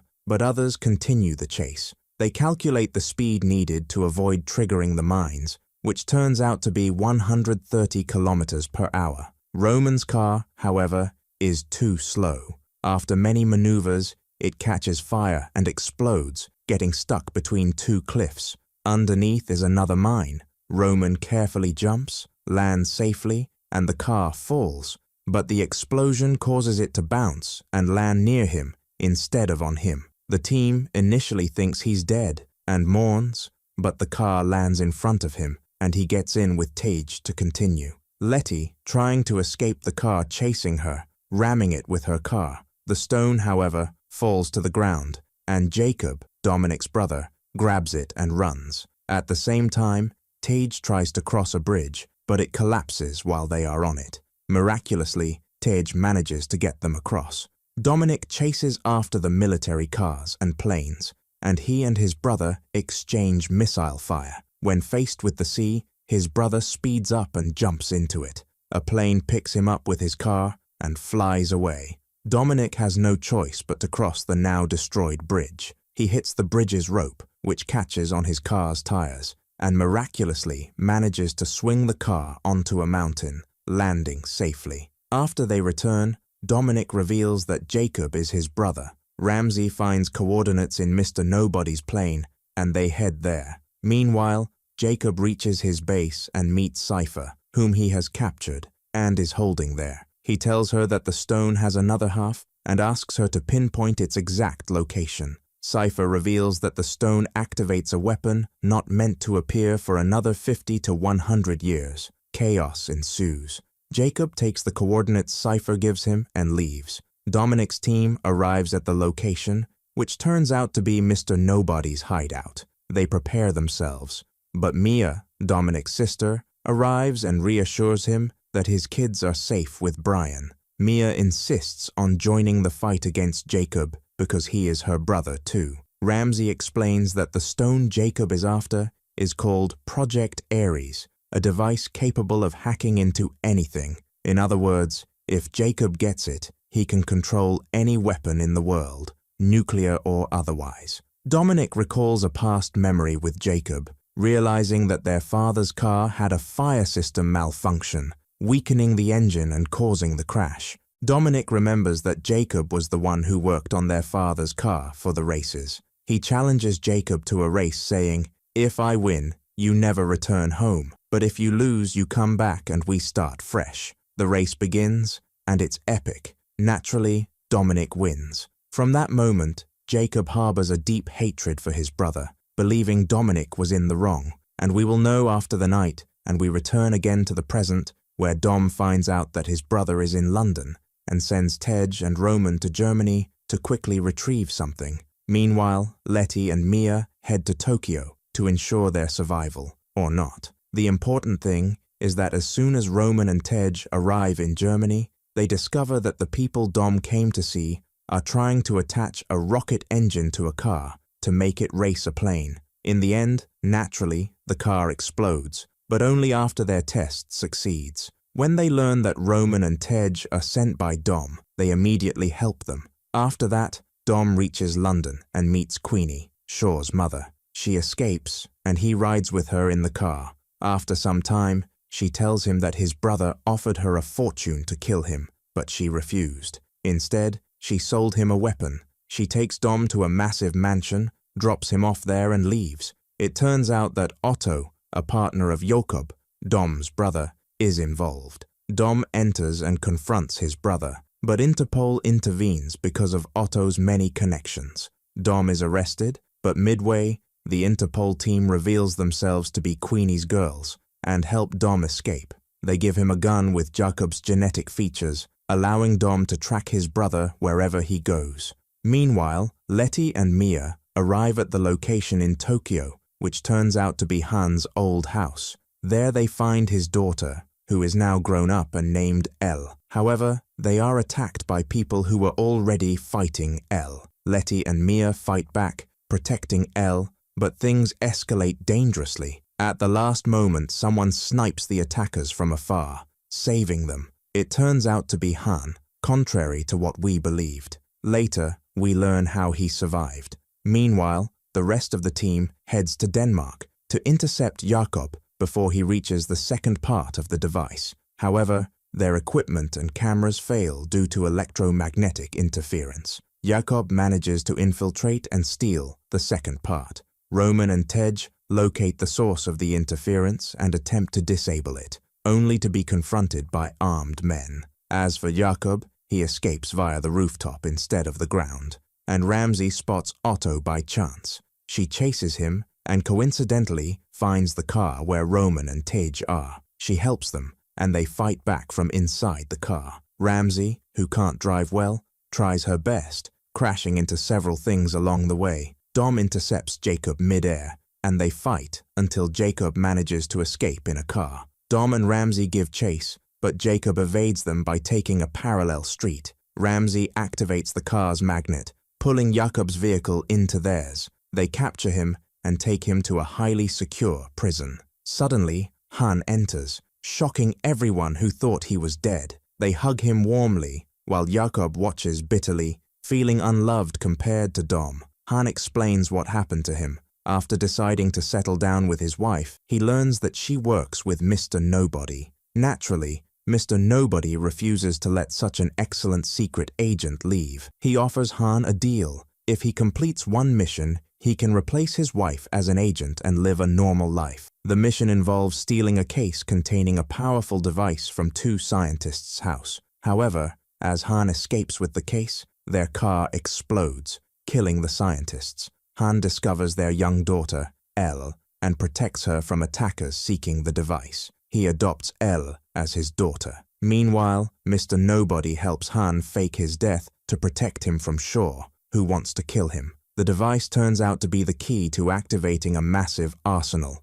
Jakob escapes from prison and reveals to Dom that their father didn't die because of him. Their father intentionally sabotaged the race to pay off debts. Jakob only followed their father's orders, but Dom misunderstood and exiled him. As soldiers threaten Dom and his team, Dom signals to activate the magnet, disarming the soldiers and detonating their grenades.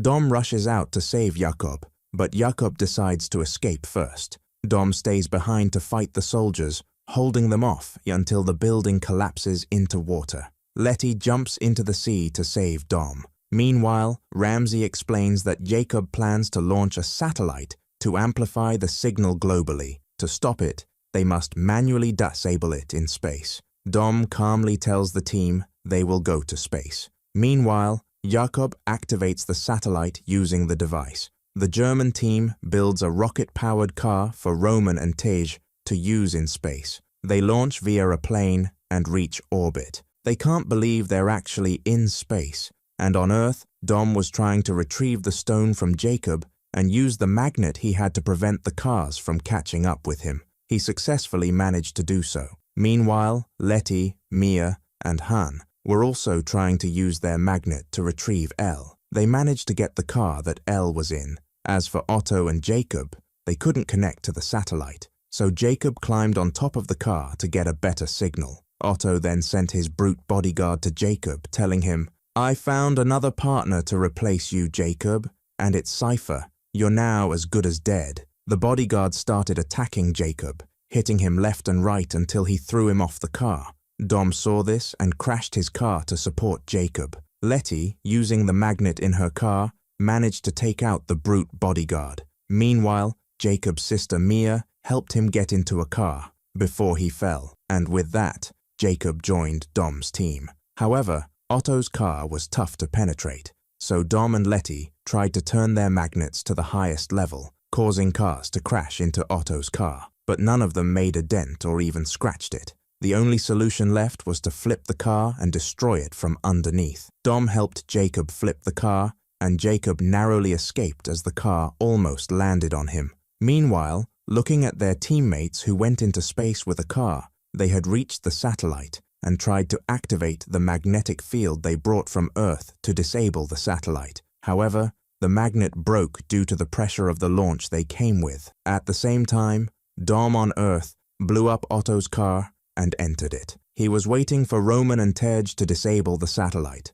but at the last moment, Roman and Tej sacrificed their remaining fuel to return to Earth, using it to give them a push and destroy the satellite. This is exactly what happened at the last moment. Dom managed to retrieve the stone, but the car was about to flip over. Ramsey quickly got out, but Dom didn't. He threw a bomb outside and got back into the car, managing to stabilize it before it fell off the edge. However, Cypher sent a drone to kill them all with missiles. After many maneuvers, Dom managed to throw the car at the plane. For the record, Otto was inside that car, so Otto is now out of the picture. Dom escaped safely, but Jacob knew many people would come after him. He reconciled with his brother and sister, took a car, and drove away, happy and knowing he has a family. Meanwhile, Tej and Roman managed to reach the International Space Station, and everyone else was safe too. As usual in Dom's movies, He gathers everyone who helped him at one table.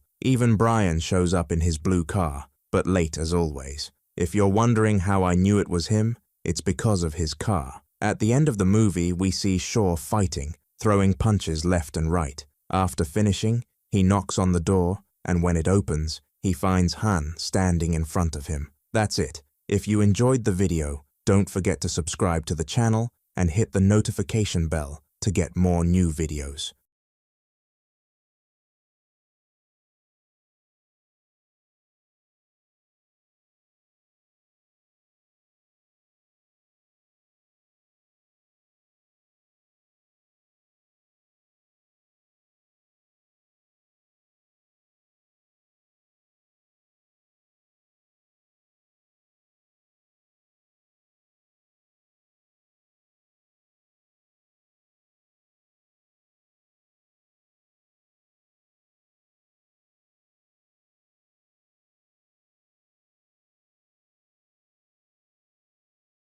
Welcome to Plot Twist, your place for quick summaries of movies with jaw-dropping twists. Let's dive in. The movie begins with a happy family consisting of a father, a mother, and a little girl. The father's name is Andy, the mother's name is Vicky, and the little girl's name is Charlie. We see Vicky leaving the girl in her room and heading out with her husband. Meanwhile, the girl looks at the toys in her room and thinks about them. Suddenly, the toys catch fire. At the same time, her father senses danger and immediately returns to her room. He finds the toys burning and about to fall on his daughter and burn her. He quickly removes the burning toys and takes his daughter away. The surprise is that his daughter is standing in his arms, feeling nothing. In fact, she's happy. Years pass and they all grow older. Charlie becomes a young woman, and Andy begins having troubling dreams that keep him awake. When he leaves his room, he finds his daughter Charlie awake as well. Andy sits with his daughter, who tells him that she feels something unusual in her body and that her powers are overwhelming her and affecting her. Her father reassures and comforts her, telling her that if she feels like she's losing control of her powers, she should look around and focus on anything to calm herself. He keeps telling her that she is strong and can control it. At this moment, Vicky wakes up and joins them. They all laugh together and Vicky gets up to make them food as if nothing had happened. The story then flashes back to 2008 when Andy and Vicky were young. We learn that they had seen an advertisement for a secret organization conducting experiments with a specific chemical substance in exchange for a large amount of money. They signed up for the experiment, and after answering some questions about their lives and health, underwent the trial. The experiment had severe side effects, and some participants literally died. However, Andy and Vicky were fortunate to survive and even gain superpowers as a side effect. Andy's power was the ability to control minds, while Vicky's was telekinesis, the ability to move things from a distance. When the two had a daughter, Charlie, she inherited both her parents' powers, along with a new ability, creating and controlling fire. However, Charlie struggled to control her powers, especially when she was scared, stressed, upset, or angry. The family kept moving from city to city to escape the secret organization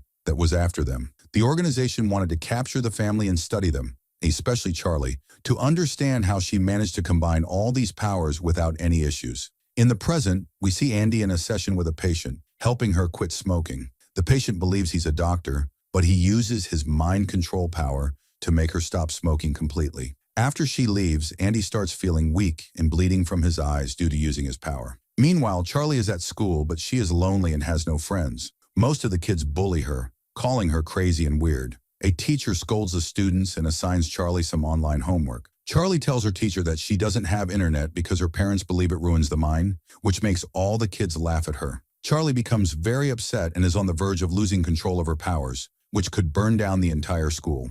However, she remembers her father's advice and looks around, trying to distract herself to calm down. When Charlie returns home from school, she sits in her room crying. Her mother sees her and sits with her. Charlie tells her mother that she doesn't want to go back to that school.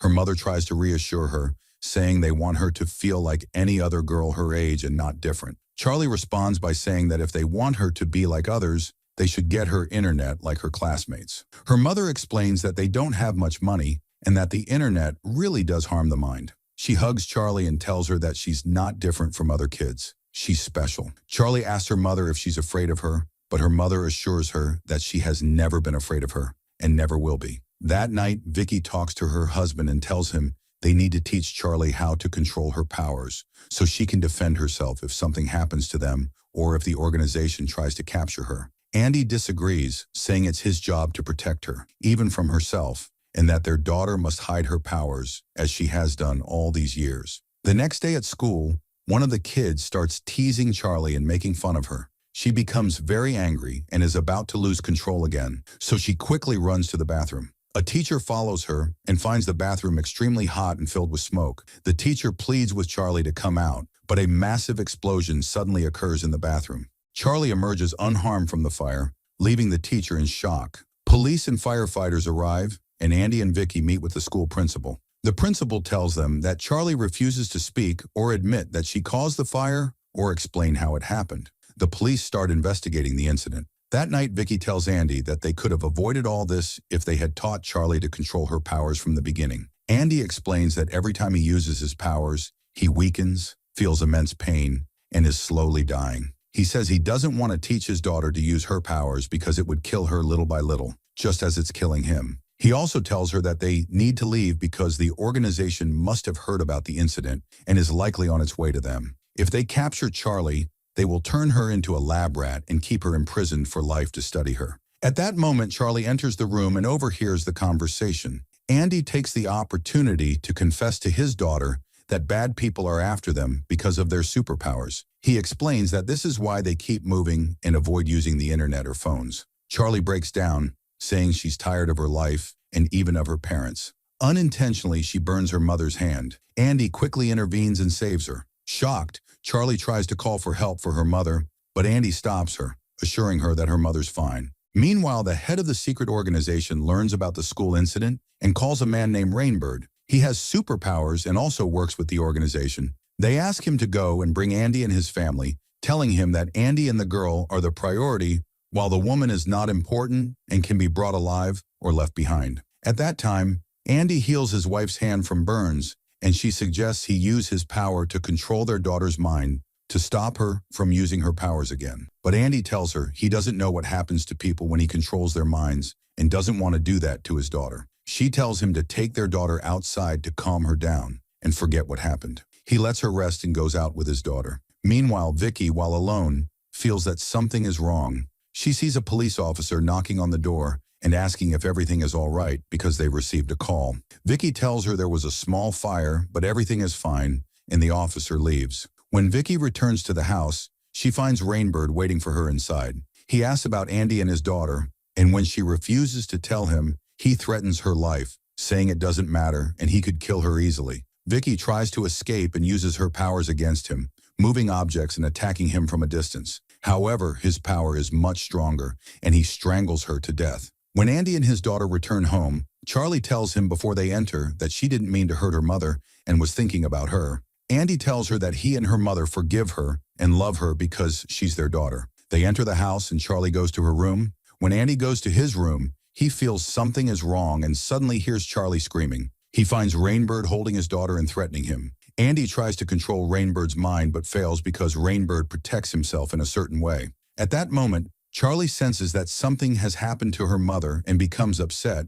causing the temperature in the room to rise. She then sees her mother's body, loses control completely, and destroys the entire place. However, she and her father remain unharmed, while Rainbird is thrown far away. Andy takes his daughter and escapes immediately. Rainbird survives but is severely injured. The next day, Andy is sleeping in the car on the road with his daughter nearby, playing outside. Andy dreams of his wife and memories with her, feeling deeply saddened by her death. Meanwhile, Charlie plays with a cat on the street. When the cat scratches her, she accidentally sets it on fire. Her father rushes to her, and Charlie explains what happened. He tells her that the cat is in pain, and it's better to use her powers to end its suffering. Charlie manages to focus her power this time and kills the cat without any issues, but she breaks down afterward. Her father stays by her side. At the same time, the organization contacts a doctor who had previously overseen Andy's case and asks him to help them harness the child's power for their benefit. The doctor explains that the child's power grows with time,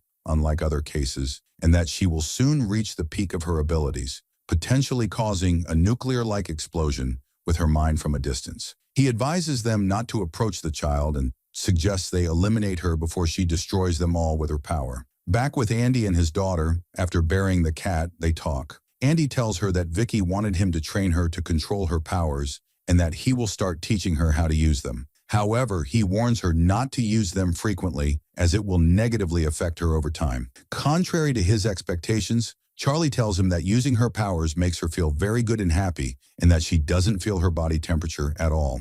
Later, Andy and his daughter sit by the road, waiting for a car to pick them up. Eventually, an old man stops and Andy asks him for a ride. At first, the old man refuses, but Andy influences his mind to make him agree. On the way, the old man invites them to have lunch at his house, and Andy agrees because his daughter is hungry. When they arrive, Charlie says she'll play outside with the animals while Andy talks with the old man inside. While playing, Charlie explores the house and finds a room with an elderly paralyzed woman connected to machines. She leaves the room, but when the old man sees her coming out, he yells at her to leave his wife alone. Andy apologizes and takes his daughter to leave, but the old man stops them, apologizes for his reaction, and introduces them to his wife. He explains that years ago, while traveling, his wife was driving when they had a severe accident. He and their son were in the car, but their son died in the crash. He and his wife survived, but she became paralyzed and has been dependent on machines ever since. He offers them to stay the night, and they thank him for his hospitality. That night, Andy tells his daughter that on the day she was born, 2 people from the organization tried to kidnap her. He stopped them by using his powers in a terrible way, forcing them to kill each other. He asks her to promise never to use her powers for evil or harm innocent people, and she promises. The next morning, Andy hears on the news that he is accused of killing his wife and kidnapping his daughter. The old man sees the news in Andy's picture. Andy tries to explain to the old man that the news is false, but the man doesn't believe him and attempts to attack him, only to fall without Andy touching him. Andy tries to calm him down and tell him the truth. At that moment, Charlie enters and tells the old man she knows the truth, that on the day of the accident, he was driving, not his wife, and they were arguing, which caused the crash. She calls him by his real name, even though she didn't know it, and mentions his son's name. She tells him that despite everything, his wife forgives him and doesn't want him to feel guilty. The old man is amazed and deeply moved, realizing that Charlie can read minds. He apologizes to them, but admits he called the police. The police arrive in large numbers, but the old man tells Andy and Charlie to hide while he handles the situation. The old man tries to talk to the police and stall them, but suddenly Rainbird appears out of nowhere and starts killing the officers one by one, leaving the old man standing. Charlie senses Rainbird's presence, and she found out that he killed her mother. So she came out of the hiding spot where she was concealed, broke down the apartment door, and went to confront Rainbird. But her father came out behind her and ordered her to run immediately. He told her that he would face him instead. And indeed, Charlie escaped while Andy started to control Rainbird's mind, causing him hallucinations until his daughter had fled. However, Rainbird managed to break free from Andy's control and attacked him until members of the organization arrived and captured him. When Andy was brought to the organization, the leader scolded him for letting the girl escape. Rainbird told her that Charlie and her father shared a very strong bond and that she would come there to save her father and him as well. It was then revealed that Charlie was created and was not actually the daughter of Andy and Vicky, but rather Rainbird's sister. Rainbird warned the leader to take precautions before the girl arrived because she would destroy them all, but the leader dismissed his warning. The leader went to talk to Andy for a while, but began pressuring him to confess about his daughter. Andy remained steadfast and revealed nothing. Meanwhile, Charlie was alone in the forest, training herself to use her powers so she could rescue her father. While alone, 3 young men approached her, mocking and bullying her. She restrained herself and used her father's ability, starting to control their minds, forcing them to leave her a bike to use. They complied and left. At night, Charlie reached the organization's headquarters. She entered the car of one of the employees there and threatened him to tell her where her father was. The employee pulled out a gun and tried to shoot her, but she defended herself and burned him with her first strike, finishing him with the second. Then she moved through the building unnoticed, using the employee's card to open any door until she reached her father through the glass. She told him she had come to save him, but he was shocked and told her to escape immediately because she couldn't help him. At that moment, the leader entered Andy's room and told Charlie that if she tried to burn her, she would burn her father along with her. The leader told Charlie that they were there to teach her how to control her powers, just as her mother had wanted, and that they would also treat her father because he would die if he used his powers again. She explained that both she and her father needed the organization more than the organization needed them. Andy then told his daughter that she had to break the promise she made to him and destroy the entire place. Charlie was surprised by her father's words, but the shock came when Andy controlled his daughter's mind and ordered her to burn everything in the place. He made her burn the leader and himself as well. The staff watched everything on the cameras and ordered all the soldiers to attack Charlie. At the same time, Rainbird managed to free himself from the prison, killed the guard, and escaped. Meanwhile, Charlie roamed the building, burning anyone who came her way with her mind, until she reached a group of doctors wearing special suits that made her unable to burn them. They were about to capture her when Rainbird suddenly entered, killed all the doctors, threw away his gun, and knelt on the ground. Charlie stood before him, ready to burn him, driven by her desire for revenge for what he did to her mother. But she changed her mind after using her powers and discovering that he was her brother. She left him and walked away, heading to sit by the sea, grieving the loss of her father and mother. Rainbird then came to her, took her, and they left together to make up for the loss of her family and live together. And here the story ends. See you in a new summary.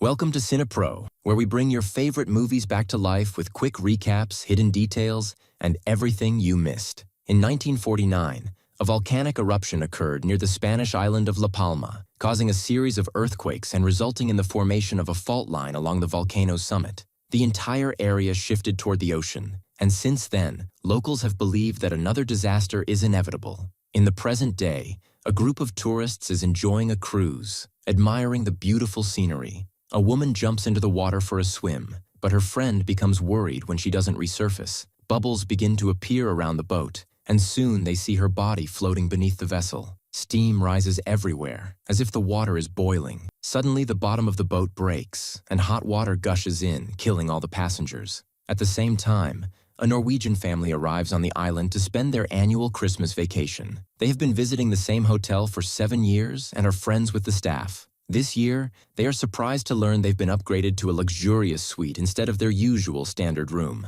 While exploring the suite, Sarah, the daughter, finds a lost earring that belonged to the tourist who had died earlier. Meanwhile, at the La Palma Geological Institute, scientists are monitoring volcanic activity on the island. They are also concerned about the boat incident and what it might signify.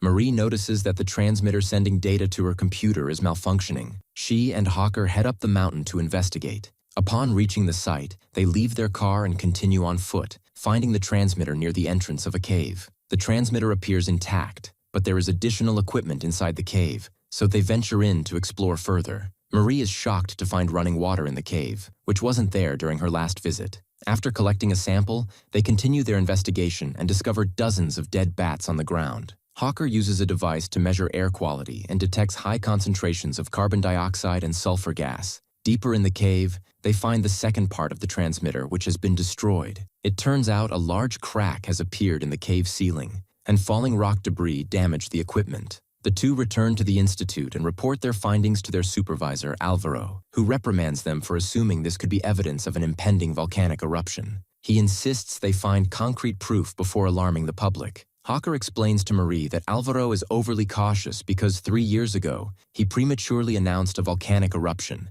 causing panic and evacuations. But the eruption never occurred. Later, Marie watches a video showing the potential magnitude of a tsunami in the region, leaving her deeply frightened. At home, her brother Eric tells her about his upcoming diving project. Interestingly, sea turtles are gathering in La Palma, which is unusual since they don't typically travel in groups. The next day, the family has lunch together. Tobias, the son, who has a neurological disorder, throws a tantrum when the food doesn't look like the picture on the menu, forcing the parents to calm him down. During this time, Sarah notices Charlie at another table, and they exchange admiring smiles. Later, while Sarah is alone by the pool, Charlie invites her out for the evening, but she has to decline because she needs to look after her brother. Her father, Frederick, notices this and tells her to go, assuring her that he will take care of Tobias. After Sarah leaves, Frederick becomes suspicious when he sees his wife, Jennifer, talking to the staff member who upgraded their room, seemingly showing interest in him.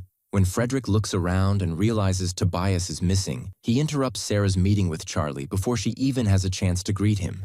Together, they search the beach and find Tobias on a hill, staring at the sea turtles in the water. Meanwhile, Eric is diving to study the turtles. When they return to the hotel room, the staff member arrives to update them on the status of their rental car. Frederick gets into an argument with Jennifer, and the children overhear from the next room. At the same time, a doctor in the morgue shows Alvaro the latest analysis from the boat incident, including some photos. The doctor confirms that the victim's skin was burned by extremely hot gas, and they inhaled lethal levels of carbon dioxide and sulfur. He suggests this could indicate the presence of magma, but Alvaro dismisses the idea. Back at the institute, Marie and Hawker analyze the cave water sample and find it low in minerals, indicating it traveled quickly from the surface to the tunnels. Marie hypothesizes that the crack might extend all the way to the mountain's summit. Hawker examines a topographic map and realizes the crack aligns with the fault line from the 1949 eruption. They decide to return to the mountain. After some hiking, they are shocked to confirm the crack indeed reaches the summit. Using specialized equipment, they begin taking measurements.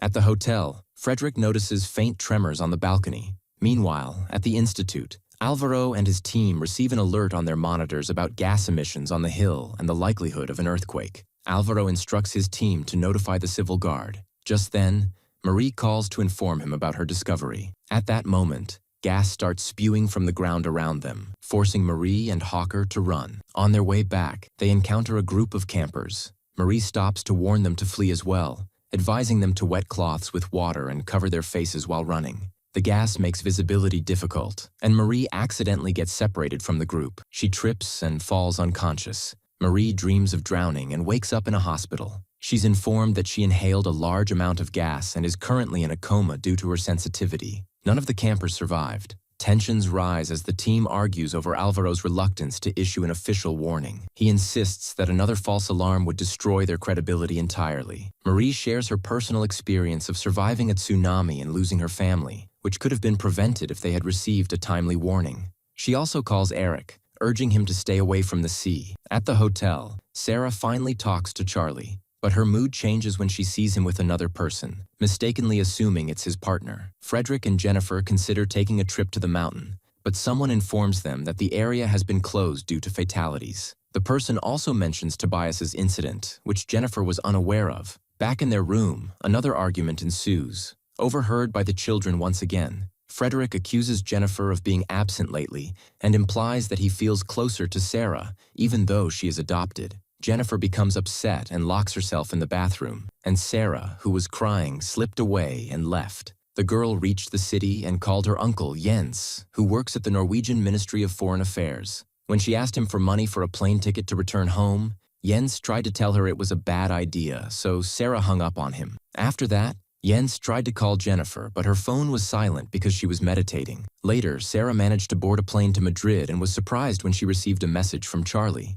Meanwhile, Mary and Alvaro presented their findings to the mayor, who was worried it might be another false alarm. The two didn't give up and convinced her to arrange a meeting with the government. After that, Mary tried to convince Eric to return to their country, mentioning the tsunami. But Eric thought she just wanted to get rid of him and wasn't upset. At the institute, scientists noticed an increase in tremors occurring all over the island, which they believed indicated ash being emitted to the surface. There are 3 stages indicating a potential volcanic eruption. First, gas emissions, then ash, and finally, lava. The data from the mountain showed that the crack was still widening, and within minutes, the situation worsened. Alvaro told his team to notify all airports, and suddenly, the volcano erupted, releasing a massive amount of ash that was visible from afar to anyone at the hotel. The staff told tourists not to worry as it was just ash. Unfortunately, the plane Sarah was on received the warning late and flew into the cloud, causing its engines to catch fire. At the hotel, Jennifer and Frederick received a call from Jens, who told them about Sarah's plan. The couple assumed flights had been canceled, but at that moment, they saw Sarah's plane crashing and breaking apart. The incident quickly spread in the news, and the couple rushed to the local hospital where paramedics were taking the survivors. They couldn't find Sarah anywhere, and Jennifer started to panic and yell at the nurses, forcing Frederick to take her away. At the same time, the mayor arranged for Alvaro and his team to have a meeting with the government, who were skeptical about ash turning into a real volcanic eruption. After a long discussion, they finally agreed to begin preparations. Later, Alvaro told his team to leave with their families, but he decided to stay and monitor the situation. Mary hugged him warmly before heading home, only to find Eric missing and not answering his phone. After a while, an officer brought Jennifer and Frederick a passenger list, explaining that Sarah was missing, along with everyone seated in the front part of the plane, which had exploded. The couple returned to the hotel to wait for news, and when they entered their room, they were shocked to find Sarah there waiting for them with Tobias. After spending some time with her family, Sarah went to the pool and found Charlie, who told her that her message had convinced her to get off the plane. In the middle of the night, Mary received a call from Eric and went to the bar to meet him. She saw the police arresting someone and rushed to help, thinking it was her brother. In the commotion, she accidentally hit an officer, leading to her own arrest. Before the police car left, she saw Eric at the bar and told him to leave the island. In the morning, Eric visited Mary in jail. Seeing her so distressed the night before, he believed her story and felt guilty for doubting her. He decided to stay so they could escape together. Meanwhile, Jens received a call from his boss, instructing him to recall all employees to the office. The team watched a simulation of the natural disaster that could destroy the Canary Islands, which might occur in just a few days or even hours. The matter was still confidential, so they had to start planning to secretly evacuate any Norwegians vacationing on the islands.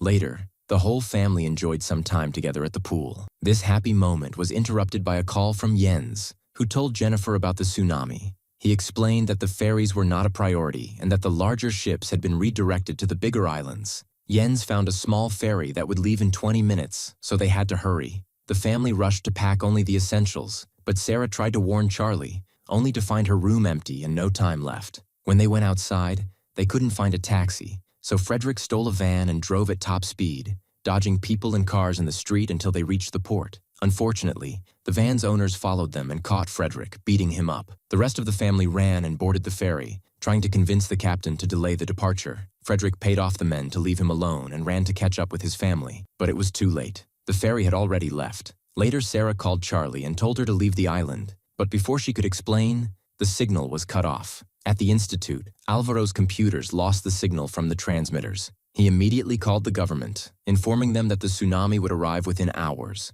Evacuation sirens began to sound across the island, and people started to panic. The hospital had to carefully evacuate the plane crash survivors. Haukur woke up from his coma, unable to believe what he was seeing. Everyone was scrambling to find a spot on the last boats. Frederick managed to board one with the help of a friend from the hotel. At that moment, the volcano erupted again, spewing a massive amount of lava. At the police station, Eric yelled at an officer for refusing to release his sister, but the officer insisted on waiting for orders. Before the last boat departed, Frederick noticed a desperate woman with an infant, so he gave up his spot for them, leaving himself stranded on the island. At the institute, Haukur surprised Alvaro by refusing to leave. The two decided to spend their last day on a final field trip. Media outlets worldwide covered the disaster, broadcasting footage of the lava, the growing tsunami, and the evacuation efforts. Sarah called Jens to tell him what had happened. He asked his boss for help, but she got upset with him for leaking classified information. Meanwhile, a wave researcher offered to help the office identify safe zones for people trapped on the island, but the boss fired him. Jens secretly contacted him again and gave him a workspace.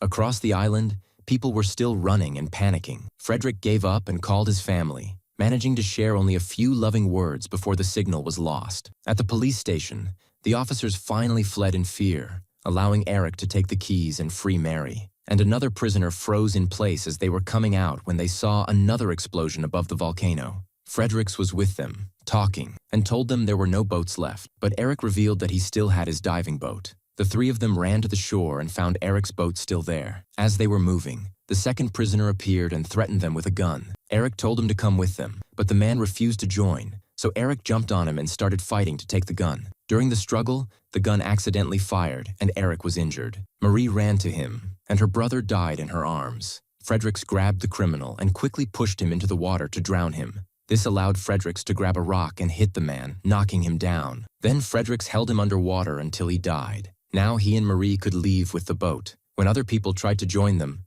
Fredericks drove them away with the gun. We returned to Jens, who heard from a wave expert that the only safe place to survive the tsunami was in Tenerife, near La Palma. Even there, the chances of survival were still 50-50. Jens informed his boss about the location, but she thought 50-50 wasn't good enough to issue a special announcement. On the mountain, Hokuro and Alvaro put on special suits to get close to the volcano and watch the lava flow from the cracks while they drank. At the airport, Jennifer and the kids handed over all the passports, including Frederick's, to receive 4 wristbands to board the plane. Just before boarding, she saw Charlie outside and decided to return for her. Since Charlie didn't have a wristband, she gave her Frederick's. Meanwhile, Fredericks and Marie reached Tenerife. After a while, the mountain and the volcano began to crumble, triggering waves that started forming a tsunami. Hokuro and Alvaro died in the process, and the collapse caused tremors that reached the airport, shaking the plane and causing panic among everyone. Jennifer grew worried about Sarah, so she and Tobias left the plane to search for her, unaware that the girls were already boarding. Through her binoculars, Marie realized the tsunami would also reach Tenerife. In Norway, Jens's boss was about to start a press conference, but it was cancelled when news of the landslide broke. Jens used the journalists to reveal the truth about the tsunami and share the coordinates of the safe location before security removed him. Later, Fredericks received a message with the coordinates, so he and Marie returned to the boat to try to reach the safe place. At the airport, the people in the last 2 planes panicked as they saw the wave grow larger. Sarah called her mother to inform her she was on the plane, and Jennifer told her to stay there. At that moment, Charlie also received a message with the coordinates, which Sarah forwarded to her mother. Jennifer couldn't read them, and when she tried to search online, the service cut out. Fortunately, Tobias, who loved maps, found the location easily. He left with the last airport employee, who had a van and volunteered to take a few remaining people from the airport. During the journey, Tobias saw the massive tsunami and panicked, so Jennifer tried to distract him. On the boat, Marie and Fredericks worked hard to maintain control as the water became harder to navigate by the second. Worse, they lost signal on their phones and could no longer check the map. 2 massive waves collided behind them, but they managed to avoid them at the last moment. Shortly after, the tsunami reached the airport, and the ground began to crumble. The plane couldn't take off, and the wave hit it directly, shattering the windows and flooding it. Nearby, Jennifer's group had no choice but to abandon the van and run toward the mountain. At the safe location, Marie and Fredericks arrived and found a group of survivors hiding there. When the airport group arrived, Fredericks was happy to reunite with his family until he realized who was missing. On the plane, Sarah woke up and was shocked to find she was still alive, while Charlie remained unconscious. Sarah laid her on the ground, and with the flight attendant, they performed CPR until she woke up. Afterward, the girls left the plane and found the airport completely destroyed. The media covered the disaster, showing the devastation in the islands, as well as in West Africa and Southern Europe. Hundreds of buildings collapsed, and thousands of people died. Now, Americans awaited the aftermath, sending helicopters to search for survivors. In Norway, Jens was fired from his job because of his actions, and was now at home waiting for news about his family. In the afternoon, a former colleague visited him to share classified information. A group of survivors was found at the safe location, including Jennifer, and hundreds of people were alive thanks to Jens's quick thinking. The government set up a relief camp on the island where those from the safe location gathered. A helicopter brought the traumatized survivors from the plane, and Sarah was finally reunited with her family. Later, Marie went diving to swim with the turtles, tying it to the memory of her brother, which reminded her that people must listen to nature. And that was the end of the first season of the series La Palma. See you in the next recap.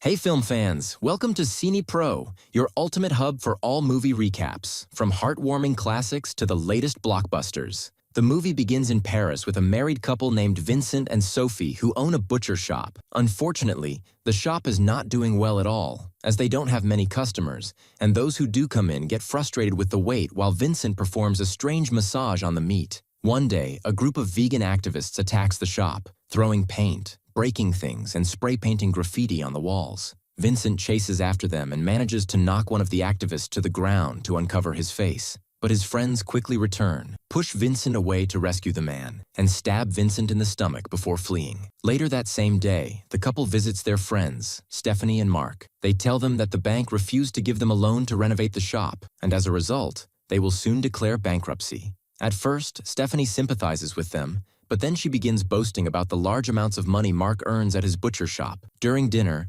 Mark brags about his earnings and gives Vincent a gift, a gun to protect his shop. Vincent doesn't have a license for the gun and considers refusing the gift, but Mark insists and even fires a shot at a toy in the pool as a demonstration. On their way home, Sophie tells Vincent that they should separate because their marriage has become dull, and she wants a man who makes her feel excitement. But Vincent isn't paying attention to her. He's noticed the activist riding a bike nearby. Suddenly, Vincent stops the car and decides to confront the man, reversing the car to find him. However, he accidentally runs him over and kills him. Horrified, Vincent wants to call the police to report it as an accident, but Sophie reminds him that he's been drinking alcohol, and there's also a gun in the car trunk, so he'll likely get a life sentence. She recalls a documentary she watched the night before and suggests they imitate a famous serial killer who used to dismember bodies and scatter their parts in garbage bags around the city. Moments later, Vincent places the dead man on his butcher's table and starts cutting him up using his tools. He cuts the large pieces into smaller ones, and during the process, an ear falls to the ground, which the dog eats without hesitation and loves so much that it barks for more. Vincent throws the other ear to the dog,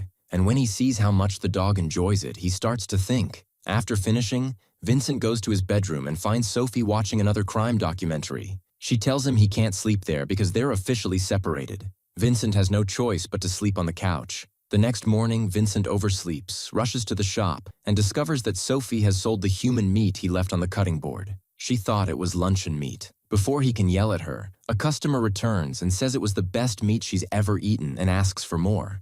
Vincent tries to sell her something else, but she insists on that specific luncheon meat. Sophie doesn't understand the problem, so Vincent tells her they've changed their meat supplier. Now Sophie wants to try the new luncheon meat herself and thinks it tastes amazing. Vincent tells the ladies it's Iranian pork. The customer buys all she wants, and after she leaves, Sophie demands to know the truth. When she hears his explanation, she's shocked for a moment, but then tells Vincent not to throw the meat away and even suggests he try it himself. He refuses, but Sophie keeps talking, saying they could sell the whole body to get rid of the evidence. At that moment, another customer arrives, a friend of the previous one, who also wants the same meat. Rumors about the Iranian pork spread quickly, and the shop fills with people asking for it. For the first time, the couple makes good money by selling human meat. When Officer Mack comes to buy Iranian pork, the couple gets nervous, but fortunately, he doesn't realize it's human meat. That night, Vincent eats the last piece of human meat at dinner and loves its taste. Sophie believes they should start killing more people and selling their meat. Vincent thinks she's joking, but Sophie is serious, saying it could save their shop. The next day, their daughter Chloe introduces them to her fiancé Lucas, who is a vegan. However, he assures them he respects meat eaters and isn't as extreme as the people who attack the shop. He doesn't approve of what they did, though. At first, Vincent and Sophie aren't upset, but they're shocked to learn that Chloe has also become vegan for Lucas's sake. Lucas refuses to eat the mushrooms Vincent prepared because they were soaked in chicken broth, and he won't drink their wine, explaining that he only drinks vegan wine, as regular wine is made from grapes pressed with dead insects. The couple then offers cheese and cake, but Lucas refuses those too because they contain milk and eggs. He even calls Sophie an old cow while explaining how animals are treated on farms. After Chloe and Lucas leave, Vincent is so frustrated that he agrees to kill people. They visit a vegan restaurant and start analyzing the customers. They want someone plump and not too nervous. The chef is very overweight, so they choose him as their next victim. After the man's shift ends, Vincent follows him home and prepares his knife. But when the man screams, Vincent panics and runs away. He gets into the car with Sophie and tells her the man defended himself, forcing him to flee. But Sophie knows he's lying and says they need better plans. She shares more ideas she learned from crime documentaries.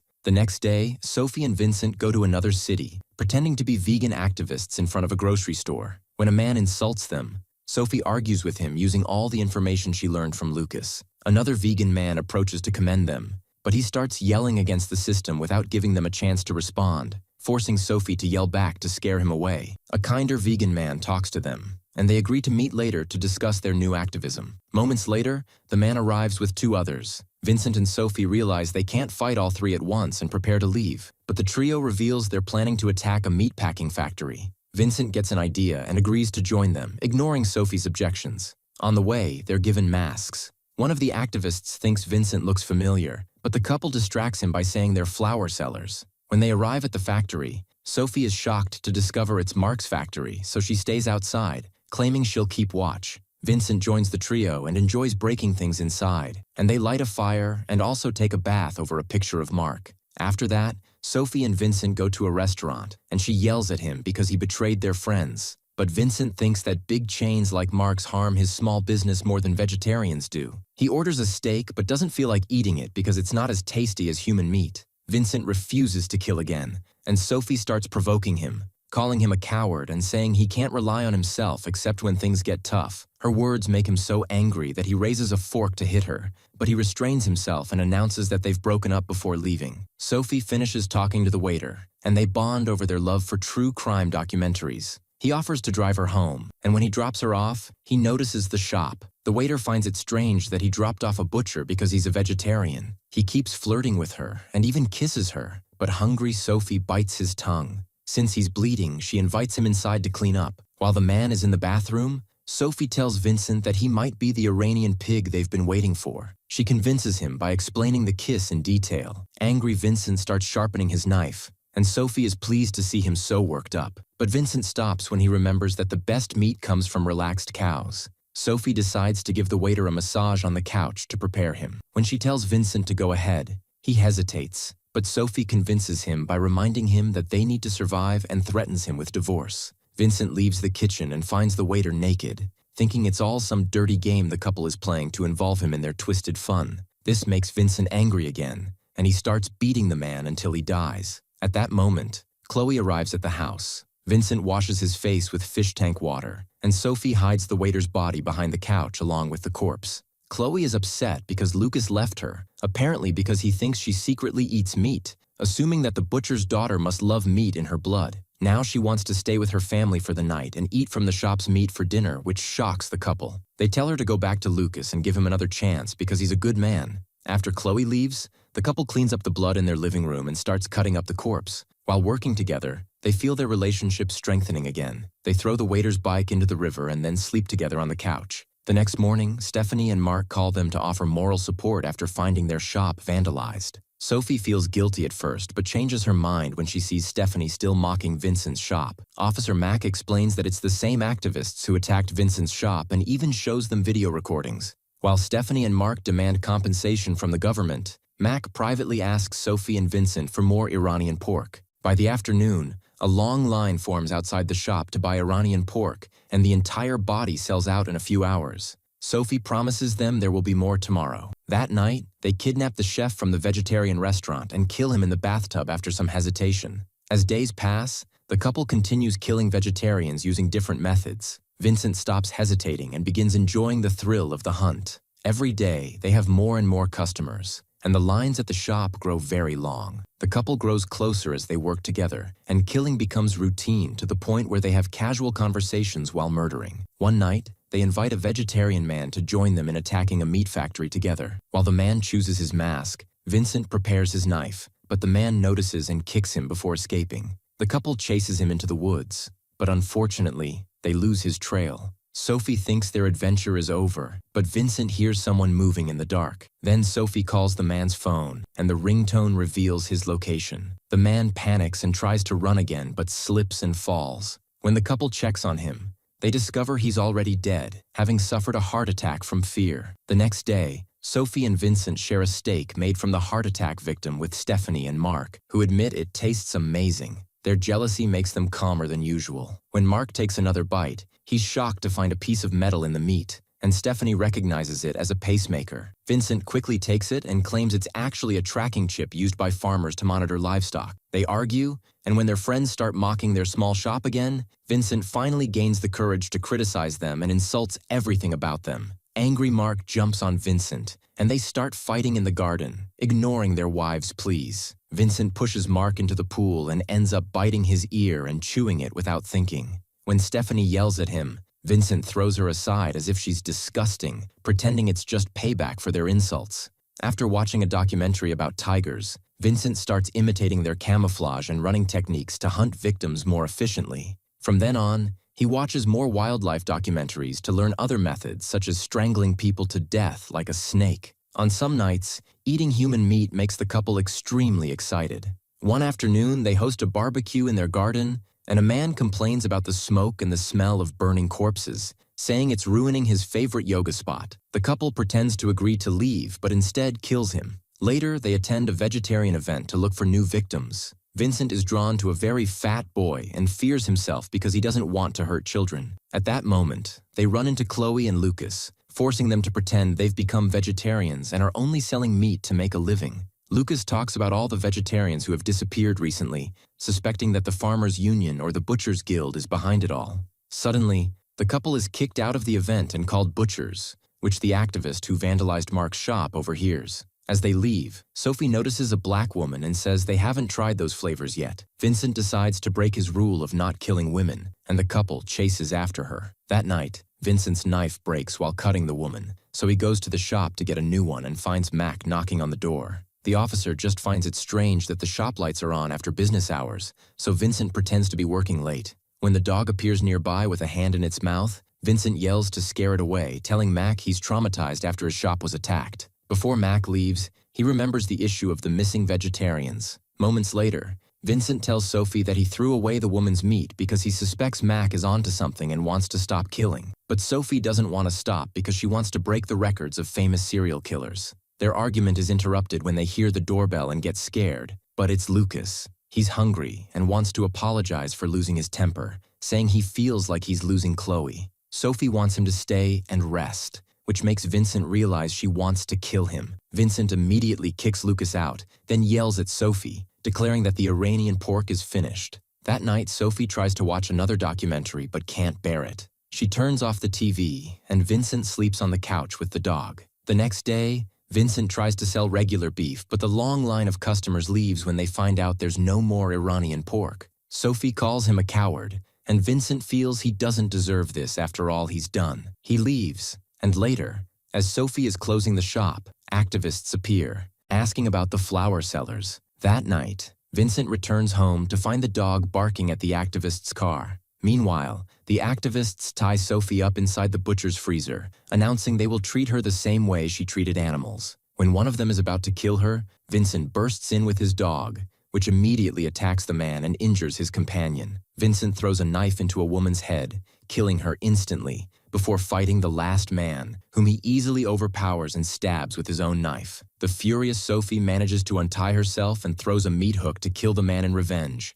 while the dog finishes off the last activist by biting him. Sophie then removes the knife and ensures that Vincent wasn't stabbed in a dangerous spot. Later, a documentary is made about Sophie and Vincent. Stephanie and Mark are interviewed because their testimony led the police to arrest Sophie and Vincent. They were the first to expose Sophie and Vincent to the police through a pacemaker device. They keep making racist comments about Mac while explaining that they asked farmers about the electronic chip they mentioned, but no one uses that technology. If it weren't for the pacemaker, Sophie and Vincent would never have been caught. The couple received a life sentence, and at the end of the trial, the judge asked them if there was anything else to add.